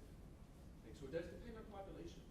So each issue, you're gonna have to look at it in terms of what's effective, I guess what segment is being effective, and try to tailor it. What's your target population? Yeah, exactly. Because at the local level, where they have proposed land use changes, and then they'll do an open house to talk about that, is disproportionately attended by seniors who are able to go during the scheduled time if they don't do it in the evening or something, and then obviously people who have a specific vested interest in the decision, nearby property owners, usually, but. Unpacking that or correlating the results of that consultation exercise with who actually attended, I mean, that work often isn't done, so it can be used as a tool to make an argument that is not necessarily reflective of public opinion more broadly. But, I mean, you're limited in if it's a voluntary attendance process. But yeah, it really depends on the target population. You have to be somewhat strategic to get the representation of stakeholders that you want, or of the public, I suppose. And these things can be deliberate as well. So the Electoral Boundaries Commission, when they were going around the province, they would just set up regular old school town hall meetings at places like the Fredericton Motor Inn, and turnout would be overwhelming. Largely because the voter population is the kind of older, more well established. They're likely to follow the news close enough to know that the Electoral Boundary Commission is coming through town, and they'd show up. And it was so easy because that's the way it would have been done probably 30 years ago, and it's still effective today. For new populations, it's quite different. So young people, if you were to hold that for young people, there wasn't a single young person in the room for the Electoral Boundaries Commission. I don't know if anyone went to any of them. Yeah, Greg, very good. Greg, there were no other young people in the room. No, but it didn't work at all. So one of the challenges, I think, and maybe Dan has some thoughts on this, is to try to figure out how to engage these new groups. Because there's no obvious answer. So young people, which is a group I'm particularly interested in, standing up in front of a classroom and talking to them about the importance of demography is the surest way to unengage them, it seems. Yeah. So it didn't work at all. So in terms of trying to get people's thoughts and what they actually, where they see themselves in the process, I think it's an open question. Yeah, and I have no answers there either. No, it's tough for sure. You probably have a better idea than we do. Yeah. It certainly helps to think outside of the box. And I know during the design phase of the New Brunswick poverty engagement dialogues, a budget for daycare was floated in order to get working single mothers to be able to commit to these kind of things. Other, budgets to help reach into marginalized communities, were suggested. And then, the bugbear cost effectiveness came forward and things all vanished. Hmm. It was good initially outside of the box thinking. I think so. Yeah, and they certainly vary in quality and effectiveness, but yeah, I do agree that the thinking of the necessity for engagement or consultation is widespread now. It's pretty much accepted wisdom. Okay, let's move on to instruments. So we said this is one of the components of a well-designed public policy, specific instruments that are chosen in order to target the population of interest. And as I mentioned earlier, achieving policy goals often involves changing the behavior of a target population, either encouraging behavior that is in the public interest or restraining from or discouraging behavior like smoking or gambling or whatever that is not necessarily in the public interest. And often it's about changing political, economic, or social conditions by making interventions, micro-interventions into society through these different instruments that are available. Now, there's a whole spectrum of instruments, and again, I've taught an entire semester-long course on policy instruments, but I'll just talk about three major families of instruments or classes of instruments that are available to governments and are used quite often. First of all, information. Governments have, like no other organization in society, access to information with feelers out everywhere and departments feeding information into central databases. Now, hopefully, will be all centralized in the Institute here, but using that information, and it's also, I will also say about information, government is generally regarded as a trusted source of information. And so leveraging that in order to change people's behavior is one of the key instruments of government. And there are sort of subcomponents of this. So knowledge transfer, this is a very passive type of instrument where it's about providing information to people in hopes that they will voluntarily change their behavior, right? Same with, so that's about just providing information. So there's a mandate that says every cereal box has to have the nutritional ingredients in the hopes that somebody's actually reading those and comparing those and making healthy eating choices based on those data, right? The information that is available there that at one time never existed. So that's one, transferring knowledge or using the authority of the state to ensure that knowledge is transferred from one source to another to equalize out the access to that information. Exhortation is a little more active. That's about persuasion, trying to persuade people to behave in a certain way by providing information. It's about your recommended daily exercise or your recommended intake of fruits and vegetables. It's like, 10 servings or something impossible. But in any case, and an hour a day, every day of exercise, which I'm sure everyone does. I do. I'm 2 hours. Reasoned argument. That's about making, again, leveraging the government's role as a trusted source. And here I mean the government administration, not necessarily politicians, right? They're not trusted at all. That's a simple fact. If you look at public opinion polls, they're one of the least trusted professions in society. But government bureaucrats, neutral, impartial, nonpartisan experts are a source of information and a source of persuasion as well. That reasoned argument can be used, and again, this is a subcomponent of information. Even further from that, moral suasion, that's appealing to people's sense of an obligation to behave in a certain way. It's your personal responsibility to reduce your power consumption in order to preserve Mother Earth or whatever the argument is, right? You reduce your carbon footprint because it's your obligation to society to ensure that there's a clean environment for future generations, that sort of thing. So it's appealing to people's sense of moral obligation. And governments can do this because they have the information, they can target that information through various sources, whether it's public announcements or flyers or commercials or not focus groups, but like information sessions, whatever it might be, can use their access to information and their various channels of information delivery in order to try to change people's behavior. Largely passive. And when we're talking about, if we were to put instruments on a scale of coercion, is that the degree to which the government relies on its authority as the final authority in society to be able to, at the end of the day, tell you through law what you may or may not do. Or the ultimate coercion, which is to take a portion of your paycheck every month to use in the public interest, right? No other organization in society can do that. Expenditure. This is also, governments have more so than any other organization in society, access to revenue streams, diverse revenue streams, and financial capacity to be able to direct money in different places in order to get people to change their behavior. And again, there are all sorts of subcomponents to expenditure. Grants are often used. These are unconditional payments to people in hopes that they will use it for a specific policy purpose. Like there used to be, there probably aren't anymore, but grants for students to go to university where it was just an unconditional transfer of money in hopes that they would use it to pay their tuition and not buy beer. And those were eliminated just before I started my undergraduate degree. Yeah, and then it became all loans. So anyway, I think actually grants are back in Ontario, but it was too late for me. Subsidies. Subsidies are another, these are conditional payments. So, the government will provide a certain percentage of the cost of installing a sump pump in the basement or something to prevent flooding. So there's a public interest to be served.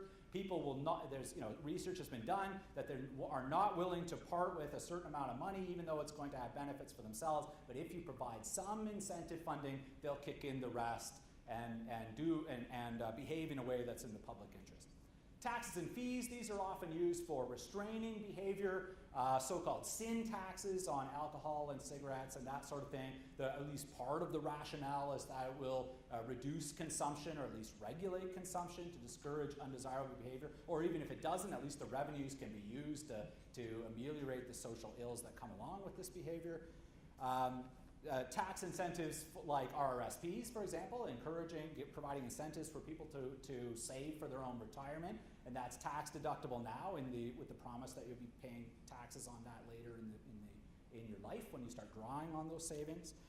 So various tools that they can use in manipulating expenditure or taxation in order to encourage or restrain behavior in the public interest. So this is a whole family of instruments that are available and are more or less feasible depending on the target population and the goals and objectives of the policy. Regulation, this is when we're talking about a scale of coercion, this is at the far end of coercion where it's about using the legal authority of the government to impose binding rules of behavior so that people can only behave in a certain way or when it's sanctioned by the state and that there is some sort of penalty if these are violated. These rules are violated. Speeding limits, that's a regulation. If it's violated and you're caught, there's a fine associated with it. And regulation is unrolled or unfolded in various ways. Permits are one way that governments regulate certain behavior that you can't undertake. You can't build a building until you get a permit so that the design is approved and everything is regulated and it's all on a schedule of inspections, right? No one can go, and if they do, there are penalties, right? Economic penalties. Licenses as well, driver's licenses or business licenses, unless somebody has that authoritative sanction from the state, they can't engage in some sort of activity or not. So that's, again, a whole family of legal instruments that governments have at their disposal, and it depends on the nature of the policy goal and the target population. Yes? Just to add to what Dan was saying, has anybody been following the nudge ministry in the UK? Has anyone heard of the nudge ministry in the UK? So these are all fairly blunt instruments that can be used to moderate behavior. But in addition to that, there's been a whole wave of, and it largely comes from experimental behavioral economics that looks at rather than imposing sanctions or directing flows of resources in a sort of coercive way, doing it much more subtly. So one of the best examples is in the UK. One of the options that a lot of employers have been invoking is that rather than have individuals opt into a pension, what happens instead now is that they must opt out of a pension. So the default category has changed to being in. You have to change it to out. The difference in that small movement is a 17 percentage point increase in pension participation. So now all of a sudden, people are participating sort of involuntarily or passively in their own retirement plan. So in terms of, and all of these things are obviously work well, but there's also a whole series of new ways to think about getting people to do things. And it's often things that they think they should do anyway, but they just can't be bothered. So for example, one of the hypotheses I have is that a major limitation or a major reason why people don't apply to university is that they miss the deadline. They just can't be bothered. They don't apply for financial aid because they miss the deadlines. And the conservative side of me says, well, it serves them right. If you can't catch a deadline, how are you going to make it to class? But the other side of it, of course, is that, well, people often don't necessarily have within their purview the cultural capital or educational capital to know that this is something that they have to take seriously. And this is something that mom and dad won't do for you. You have to do it yourself. So one of the pilot projects we're going to run in the province is to look at whether automatically enrolling or automatically applying participation rates. Just to see, I know people, whenever I tell people that, people get nervous about it. So the only thing that's going to happen is that individuals, it will be a pilot, so individuals will automatically apply for university. We're going to pick a couple of different classes across the province. We'll take care of all the financial aid information. We'll take care of the application fee. We'll take care of running around, trying to herd the cats and try to get transcripts and everything in order. And then individuals will simply receive either an acceptance or a rejection letter, hopefully acceptance letter. We're going to try to pick people that have likelihood of getting in, because we don't really want to spread doom and gloom. But what effect does this have on post-secondary education participation? No, just changing that default, so that the default is that you apply rather than not apply. I'm impressed. I didn't. Oh, I heard it was good. Yeah. It is done. It's done in the States. It's done in Ontario. It's done in BC. All on a pilot project basis, and it's having quite large effects. So it's sort of like the. Getting them into trade schools as well, like apprenticeships. It's also happening at the community college. No, I'm not responsible for that project. We're not responsible for that project. Somebody else is doing it. You know, just to think of different ways to get people to do things. Yeah, that's creativity, right? Again, it's about creative ways of achieving goals and objectives that are not standard but are more feasible in an age where a lot of this stuff is digital as well, right? So tapping into that, maybe that's what innovation means. Yes. So that's leveraging cognitive bias, right? Yes. And the first big data set was on opt-in, opt-out of organ donor cards. Right. Yes, that's exactly it. Yeah. Yeah, and it's fascinating stuff, but it's also kind of disingenuous. It does treat the population not as rational actors all of a sudden. It can be. But it's complex in that regard, right? Because it's a slight diminishment of That's their a problem agency. only for economists. Perhaps, right? But it subtracts from their agency. But I guess my question is, where does that live in this classification? It's kind of an institutional or structural thing to some degree. Yeah, well, direct action is a whole other. In fact, that is arguably the most coercive, where governments just do things, for others, using the resources of the state and the personnel and money of the state to just to do things directly for people. And I guess programs fit in that as well. And it's highly coercive in that everybody pays. Right, there is no, you're paying through tax dollars, so it's funded through the public purse, which means that everybody's interests are affected financially. But, that's about direct action, yeah, so that would be on the most coercive, the most direct end. But these are sort of I just picked these out because these are the most frequently seen instruments, and traditional. It happens all the time. So changing the default behavior of where you can smoke has had a tremendous effect on the prevalence of smoking. So, you can't smoke in bars anymore. Well, that had more effect than every single printed ad on a pack of cigarettes Warning. where you see people's teeth or whatever's on there. What a difference it had. And that was much less coercive. Mm-hmm. In Yes. health promotion, which is where I come from, we can talk for years about making the healthy choice the easy choice, and I think that's a little bit what you're talking about. Is although it does stray a little bit into what your concerns, but if you make it easier for people to do the right thing, Yeah. How would that work in practice? Exercise, for example. How do you think of exercise? Or make it easy? School cafeterias is the one I'm thinking of. You mentioned policies to remove. Choice is removed. Unhealthy foods from schools, then the only choice is the healthy choice. Yes. It's not that easy. Right. But, that's an example.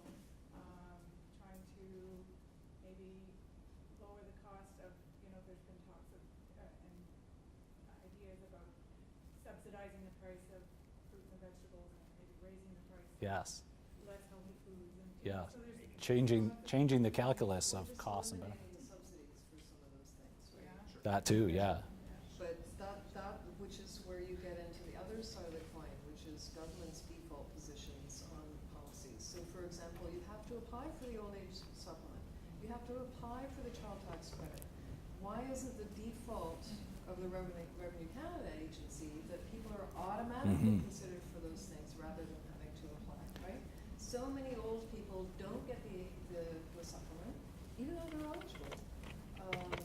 Is this really about government gatekeeping, or what is that about, right? So there's the other side of this is what government's default positions are. Or what their objectives are. On access to, yeah. Yeah, if the objective is, in fact, to keep, to make it not difficult, but have some hoops to jump through in order to access the benefit, and calculating that there will be some rate of non-uptake of the program. If that's the objective, you don't make it easier. Right, but even though the cost-benefit analysis would tell you that you're better off having seniors with a more, some level of income than not, right? Yes. Longer term, you're saving yourself money, but that's never part of the. Well, it might be. I mean, but only when it comes to the attention of governments. Like all of the study at the federal level that's taking place about the OAS was triggered by a decision to raise the age of eligibility, right, from 65 to 67. Well, that kicks off a whole analysis about, that creates an incentive for analysts and, politicians as well to look at what will be the impacts of that and to open up the issue again. And maybe that's where that evidence then feeds into, while we're looking at changing the policy that's in place, that we can insert new evidence. Where the last analysis was, however long ago, and now we need to look at these new processes. I don't know. But otherwise, if it's running and it's just operating and it's affordable, nobody's really thinking about it, except for periodic evaluations maybe. But it's an opportunity, right? And that's the other thing for policy analysts. I mean, when it is about behaving strategically, it's about keeping an eye open for opportunities, which we call, all the stuff that I've written about, I call policy windows, right? Windows open, there's short opportunities. Sometimes an event will happen and it focuses attention on, train derailments and oil transported by rail at that moment. There will be a hurricane in a month from now and nobody will be talking about train derailments. But people who had policies ready, policy options already formulated, stakeholder analysis is done, everything is there. That moment was the key opportunity to bring it forward to the policymaker or to the decision makers. Right? The policy window will open. It is an opportunity where public and political attention is focused on a particular issue and need to be strategic to capitalize on that. I mean, if you believe that this is something in the public interest, that's an opportunity to bring it forward. Other comments or questions about instruments? Okay, all right. Now, let me talk a little bit here about implementation. This too is a very complex issue because there are all sorts of reasons why even well-crafted policy is not implemented effectively or doesn't achieve its objectives because something goes awry in the implementation.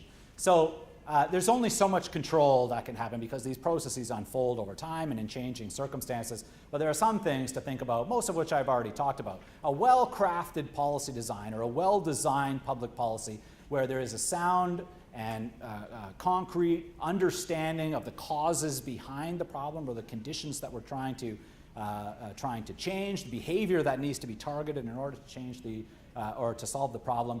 Clear and consistent policy objectives, a specific target group, and what I'm saying here is reasonable behavioral change. That's being, not being overly ambitious, being realistic about what sort of behavioral change is going to be possible. Because if we shoot too ambitiously, and especially in a short period of time, we're likely to not achieve our targets, or our expectations will be beyond what is reasonably possible. The priority of the policy objectives have to be clear. Now, this is about the priority on the government's political agenda. That has to be clear, or at least you have to have a clear understanding of how important this really is to governments so that it can be robust despite changing conditions. Because one of the biggest risks, of course, to implementation is that resources are committed in the initial phase and then economic conditions change, priorities change, the budget is cut, but yet you're still supposed to go ahead and implement that program. And of course, the outcomes are far below what are expected or projected because the economic conditions have changed. But if the priority of the policy objectives is clear at the beginning and there's a clear political commitment at the initial stages, the argument can be made that yes, okay, economic conditions are contracting, but our policy relative to other priorities continues to be important and needs to be resourced. Now, whether or not that argument will be convincing or not, that depends on your persuasion capabilities. and changes in political support as well, and changes of government. I mean, what we want is a well-designed policy. It's based on evidence, it's clear, it's supported by stakeholders, so regardless of the government in office and their ideological persuasion, it's clear to them that this is the course of action we have to take. And that's about thinking ahead, about political feasibility, social acceptability, all of the things that I mentioned earlier, about coming up with concrete and feasible policy options. It's about drumming up support not only among stakeholders, but about the agents, the implementing agents, the people in the programs unit who are going to have to implement this policy. If they're not involved at the early stages, they're unlikely to be committed to the policy goals, and they're likely to either lose interest or be easily subverted by changing economic or political conditions. But if you have buy-in at an early stage from the programs unit or the implementation unit or whatever it's called, and these things vary, but they're generally separate, then you have that commitment, and that can be robust despite changes in different conditions. And also the support of the public and stakeholders, and hopefully politicians as well, including the opposition. Right? If the opposition parties are also supportive of this because they see the evidence, surely they're going to argue that everything the government does is idiotic, because that's their role. But in fact, if behind the scenes they are supportive of this as legislators, which they are, right? They all sit in the legislature. Then you're likely to have continuity despite a change in government, and especially in a province like New Brunswick, where you have periodic alternation between two parties, right? Where you have a conservative government, and then it shifts to liberal, and then conservative. If you can get that buy-in across the political spectrum based on the evidence, the objective evidence, you can't argue. Then it will be more robust. So that's some things to think about with implementation, things to think about at the design phase, so that you can minimize the risks to implementation. Some strategies there. Well, that's about wide consultation again. You can see this starts to get repetitive because there are some robust strategies that fit across the policy process. So it's engaging stakeholders, thinking about potential barriers to implementation, what are going to be their complaints and arguments against it, so that you can try to develop counter strategies for those. The agents as well, get them early on. An implementation plan, thinking about how it's going to roll out, what the timeline will be, what the measurable outcomes will be at various stages in order to minimize these implementation risks. And there are various ways, so changes in political priorities, that's about having stakeholder support. A new government takes office, the stakeholders haven't changed, they're still supportive of the policy. Bring them forward, make the argument to the government that this policy needs to continue. Same with changes in funding. A strategy there is using multiple instruments. Don't rely only on expenditure or a grant program, which can easily be cut, but also have a public information campaign, and also do moral suasion or any of these other things that I was saying before. If you can get regulations in place, that's great, because they're usually pretty robust. It's difficult. All governments of all political stripes talk about deregulation and that this is a priority. It's been a priority for 20 years, but it's virtually impossible because regulations have rationale and they serve an important purpose in society to restrain actors from behaving in ways that are contrary to the public interest. So if you can get things entrenched in law and regulation, they're more robust over time. Governments are not usually willing to repeal those types of things, except in very specific cases. Build support widely. Get buy-in from the politicians, as I said, and the stakeholders. Make sure senior managers are supportive, pretty obvious, and anticipate resistance. I've mentioned those before. Building capacity. So a steering committee is one, it seems to be a useful, like a multi-departmental, usually, when it affects the interests of various departments. It's some sort of a steering committee with people who can speak for their department, or at least to relay information from that committee back to their department to keep it on the institutional agenda, right? So that it's already past the political agenda, decisions already been made about where to go ahead with it. So have that capacity and keep people engaged to keep them in the process. And a communication strategy is like a public communication strategy as well, to keep the public attention and political attention focused on the issue. The decision was made, this is the policy that we're rolling out, here are the programs, specific programs that have been created to implement that program, and here are the great benefits that are coming out of that, so that it maintains attention on the issue. Okay, I went through that very quickly on implementation. I mean, again, a lot of it is subject to changing circumstances, but it's important to think about implementation at the design phase. Any comments or questions? I only have one more slide, so you're almost free of this torture. Anything? Any comments or questions? Okay, let me just talk for very briefly about evaluation, because this is where we dovetail in with Luke's presentation this afternoon. But evaluation, and you know, we've already got this message from you throughout this morning segment here, that evaluation is very important, and so important that it's now been officially entrenched in policy frameworks in governments all across this country. Policies are instrumental, as I said at the very beginning of this. They're intended to solve a problem. So evaluation is important to determine whether or not our intervention, whichever instruments we've decided to use, is effective or not, or the degree to which it's effective, and what we can learn from that, and how we can tweak the policy then going forward. And also, resources are scarce. In every government, at every time, there's not enough money to do all the things that we want to do, and so it's important to do evaluation to show value for money. What are the outcomes that we're actually getting from this policy, and what is the value that it has for society?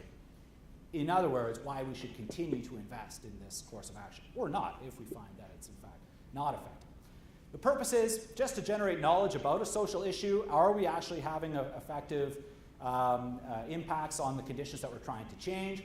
Feeds back into the policy process, as we were talking about earlier, continuous improvement. It's important information that becomes then an input into reformulation, and also for accountability, right? This is also one of the key important priorities of governments all across the country, is showing results, right? The results for our investments in social interventions. So evaluation can do that, and different types of evaluation, as Luke will talk about this afternoon.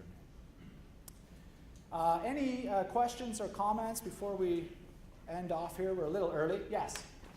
In your implementation stage, you didn't mention pushback, and my thinking would be that if you're trying to change behavior, that you're always going to get Yes. that kind of, and so what about building sort of some kind of sense of, because you know, you abandon things if you don't understand that people are going to push back. Yes. And anticipating that, who it will be and what the strength of their resistance will be. It depends on their resources too. You know, large oil companies are going to have more sway than young people who are cutting class or something like that. So, you know, and anticipating the type of resistance and from which of the targets, from among the target population, and what their political resources are, is important to try to counteract that. Now, what your strategy will be to counteract or to break down that resistance, that will depend on the target population and their resources. But anticipating that at the design stage, before it even goes to a decision, is important, as you say, because any type of intended behavioral change will run into resistance. Yeah. Yes. I have a comment. I'm relatively new to the evaluation programs, and one of the observations that strikes me, I'm not even sure how to phrase it in terms of your talk, but I expected to hear you talk a lot more at the very beginning about designing a measure, because when you come to the end and you're supposed to waltz in and evaluate, Yes. and there is nothing in terms of data, because it was never thought at the beginning that you should pick something to measure. Yes. So you get to the end and you've got something that you can measure. Yes. So And then what happens is, what is measured is what is measurable, and that's usually, you know, inputs. Yeah. Yeah. And it really doesn't tell you anything about outcomes. I guess I was expecting more in your talk at the beginning about either creating measures about outcomes or alternate measures. Yes. It seems to be a subject that never gets into in general. Right. Well, I think you will be hearing a lot about A that. little bit about it this afternoon. As why on Friday. Yeah, and Mark too, probably, because that's really what he's talking about, is about collecting, Yeah, it's coming, I guess. identifying But in a way, measures. we did talk about it in a way, but under, designing the proper question and agreeing upon it. So if you don't have an evaluation question, then you don't know what kind of data you want to collect for it. But if you have crafted your evaluation question well, and there's stakeholders or people that are involved agree that this is a question worth answering, then kind of naturally flows from this some measurement issue. So it's but you're absolutely correct. What we see often is that there's been a poorly agreed upon or design question, no measurement, and then you're doing forensic. what did happen 3 years ago? We have no record. Yes, I mean, that's a nightmare situation, but a very common one. very common, yeah. A great example, sorry, a great example of this is immigrant programs across Canada. Admitted people, you know, around 250,000 people a year come to Canada. Nobody ever thought to evaluate where they're going, how they're doing economically, or anything else. So what subsequently has happened is two administrative data files, one of them called the land immigrant data sheet, and tax files, have subsequently been linked to one another because people realized well after the immigration program was afoot that we need to do something to identify how people are doing in Canada. So what happens is that the instruments were designed well after the program was implemented, and it's been running for a long time. Yeah. And I think that's fairly commonplace. People often now, this is one of the reasons why administrative data are as important as they are, because often when programs were implemented, there was no evaluation framework. Yeah. So sort of retrospectively, you have to think back and say, we have to evaluate this. How are we going to do it? And I would say that should be built in at the point of articulating objectives. The specific objectives that the policy aims to achieve should be measurable, right? There should be indicators as to whether or not those outcomes are being achieved. And that thought process has to take place at the early design stage, so that later it can dovetail with the evaluation and that those indicators are in fact used. Yeah. But where they're recorded or how well that's done, I mean, that's another question. I'm talking about, this is obviously an ideal type. It's something to aspire to, rather than reality. Yeah. Is failure Oh, sorry. Well, I mean, I was talking about this with people earlier, and I've talked about that with a lot of public servants. Is that, you know, part of the philosophy of evaluation is that it should detect failure, and that failure is okay because that's a learning process. First of all, it teaches us what not to do.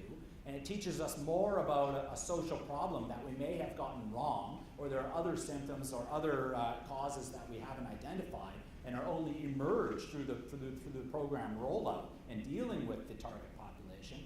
But politically, it's not acceptable.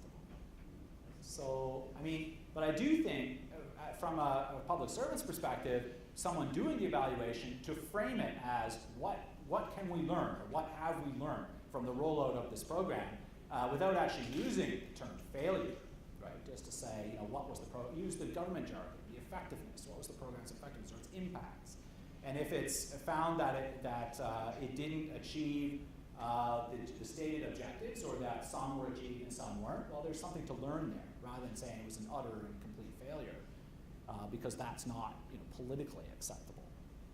Governments. I would add to this, the flip side of failure is success. And so you have to define clearly what is the yardstick of success. And this yardstick has to be realistic. So if you say this program will be deemed successful only if you know, it's the greatest thing ever invented since sliced bread, then a lot of the program will go under that bar, and the bar is too high. If you say, well, this program will be deemed a success if it improved a result by 1 percentage point, then this bar is so low that, you know, even if you did nothing, there's a chance that you would go over it, right? So you have to put that bar, you know, and this, in part, you're going to do at the beginning through consultation about what is, you know, the reasonable place or definition of success for this program. And I'll give some example with driver education, for example. You know, what success rate improvement would you expect in terms of a driver exam by mandating driver education? Are you expecting that, you know, 10 percentage point or 15 percentage point people will pass their exam the first time ahead? Or because if it's the same, then you know, if it's the same, then you know, there's no need to do that. But it has to be realistic, because you will never have 100% of people who pass their driver test on the first shot, right? Or there's a problem with the test, right? So that's how I would look at it, as defining the yardstick of success. Yeah, and if the targets aren't achieved, then there's something to learn, right? Something can be learned from that. I was thinking of the Ontario experience with the electronic health record. Right. Yes. Well, I mean, it's actually never gotten off the ground. So, I mean, the program of putting money into the development of electronic health records was largely unsuccessful. But we don't know the success of electronic health records because we still don't have them. But yeah, exactly. Well, that was a failure, but for other types of reasons, like total impropriety in contract negotiation, that sort of thing. But yeah. I think governments are far too afraid of failure. Because failure happens a lot. I mean, it's just part of the process, especially with experimentation. So if you implement a new policy and it doesn't work, I think governments are often too afraid to pull the plug. So we have, as a residual, lots of programs out there that really have never been evaluated for efficacy because some people are afraid of the answer. Yeah. Failure is at least a testament of ambition. Sure. Yes. As opposed to doing nothing, which is absolute apathy. Yes. So that's If it's something unrewarded by others, That's right. Right. and it's not real. Yeah. 4-year cycle. Political credit, yeah, is not. One of the things I've noticed is that there needs to be a difference between evaluation for the purpose of public reporting and accountability and evaluation for the purpose of internal information. And your curiosity about things is much greater if you're willing to say, this is information we're collecting for ourselves. If it's something we have to publicly report, then that completely changes what you're measuring. So for example, this is something I've come across. Completion of a program in an instance that I came across was defined as the case file was closed, as opposed to the client completed the program. The file was closed. So what's reported as completion rates is file closures as opposed to program completion. Right. And so it means that we close off an opportunity for internal evaluation as well. So we never know. We're always going to be stuck with this idea that the information we're gathering and collecting, if it has to be publicly reported, then that skews, that changes the nature of what we're collecting and the questions that we're asking. I think your comment is very good because it connects to the fact also that we need to, in the long term, move management information system to be more research oriented or friendly. And right now they're, okay, so you want to know when it's closed, but you don't know whether it's been completed. So it's a good example. You need another, field and saying, even what, is it a third completed, a half completed, third, a 3/4 completed? And often for administrative purposes, that's not very relevant, but for research purposes, it's relevant. So, this is why I think we're doing this institute also, that with the hope that in the long term, government data set will become more set up even in a way that is more friendly to be used for research purposes. Yeah, I want to just quarrel or quibble with one element of what you just said, which is that it's more useful for research purposes as opposed to administrative. But administratively, people who run the programs have vested interest in knowing that their work is meaningful Yes. and is having a good impact. And it's critical to your job satisfaction and your sense that you're doing something meaningful day to day. And if your clients are, failing the program and you just go enter case closed, and you know that the information is never going to get up to the deputy minister that actually this program is really not working, that's very depressing. Yeah. It's not economically feasible. It's Too much totally- cost associated to build a system for research potential. But sometimes it's just tweaking, and you have to, Yeah, at least keep definitely. a mind open to that, because sometimes there's, you look at missing data on one field and it's so huge and you wonder why. Well, obviously because the data entry at contact with client, this question is skipped because it's considered not important. Well, why is it considered not important? Because for the researcher it is, right? I mean, Hélène, we remember education on your, I think it's possible to improve. Maybe not make it, perfectly, but I think there's room for improvement. In the instance I was just talking about, the information was collected, it was simply not reported as a matter of course, right? So often the information is there. It's in the design of the reporting and the failure to integrate what you want to know with what you're collecting at the outset. Speaking as a data analyst who produces over 12,000 reports a year, the data is there, it's not being used. That's a problem. There's an Yeah. interest. Who's not using it though? The consultants, program consultants. We spend copious amounts of money on program interventions, and there's a political interest in realizing that that money is well spent. Mm-hmm. So sometimes some of the evidence is to support that. So the research, purely speaking from an academic perspective, is refreshing inside government, but the cultural institution has to meet those goals too. They don't always want the answer. Right, right. Well, an interesting case is the Auditor General, right? Because an Auditor General will take a program, pick it apart, look at, you know, for its effectiveness and efficiency, then file a report, media report on it, often framing it as a government failure and how this program was an utter failure. But I think what is, so that's all obviously unfortunate, but what is useful from it is the department's response. We recognize this as being problematic, here's the action that we're taking. So it can be a productive dialogue going back and forth, but it would be nice if that happened, you know, outside of the public eye necessarily. Because Auditor General reports, when they're issued, are big news, and usually it's framed negatively. Speaking to the reports, because there's a time lag between gathering the requirements for a report and understanding what the policy people want and producing the report, one of the things my shop is trying to do is create reporting tools that the policy analysts can use themselves. Say, I'm sort of interested in this. Well, that's interesting. Let's make this report. And they can do their own stuff Yes. in 5 or 10 minutes instead of 2 weeks. Right, interesting. Well, that requires dialogue between the two units, right? Yeah, interesting. Yeah. I work with the poverty reduction plan, and we're about to go out and do OBT version 2 right across the province. One of the things that we're working on and having troubles with is what we were supposed to do and the measurements of what we were supposed to do, and they're not balancing. So we're trying to fix that when we go over round 2, and one of the things that we've decided to do is to ensure that whatever we have as our to-do list coming out of round 2, that it is measurable, and it's measurable on a timely basis. And one of the things we've got is we've got Michael on board, and he's at our sounding board. So when we're coming up with our priority actions as to what we're going to be doing, Michael's going to be in there and saying, you can't measure this, but you can measure this, but you can only get the data every 5 years. Ah, yes, So yes. that's going to solve one of the biggest problems we've got Great. right now. Excellent. No pressure.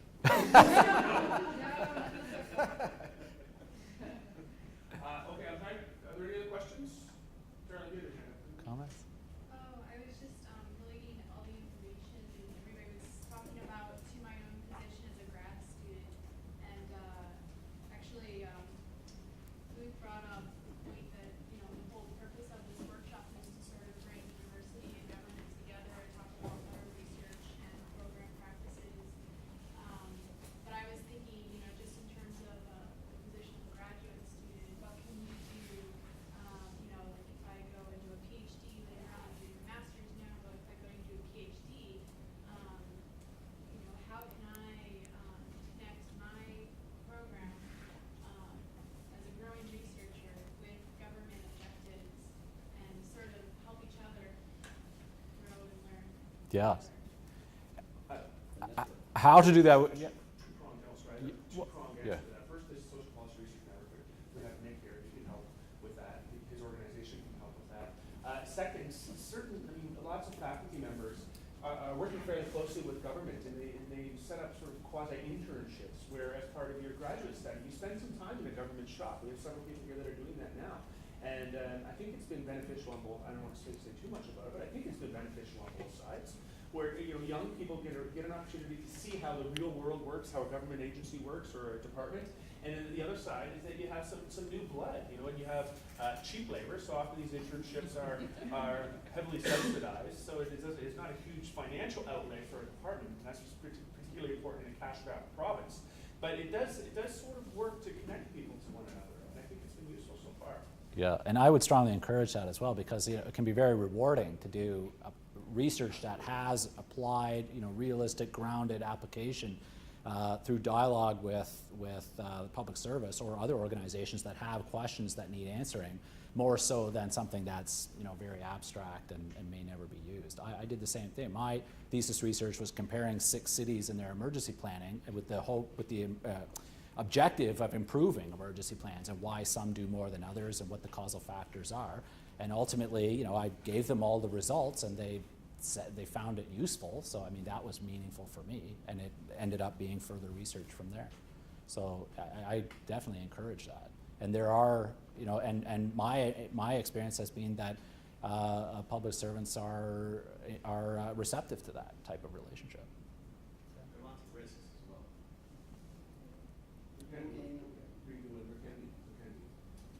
All right, I'm going to shut down the conversation for now just because I'm trying to run as tight a ship as possible.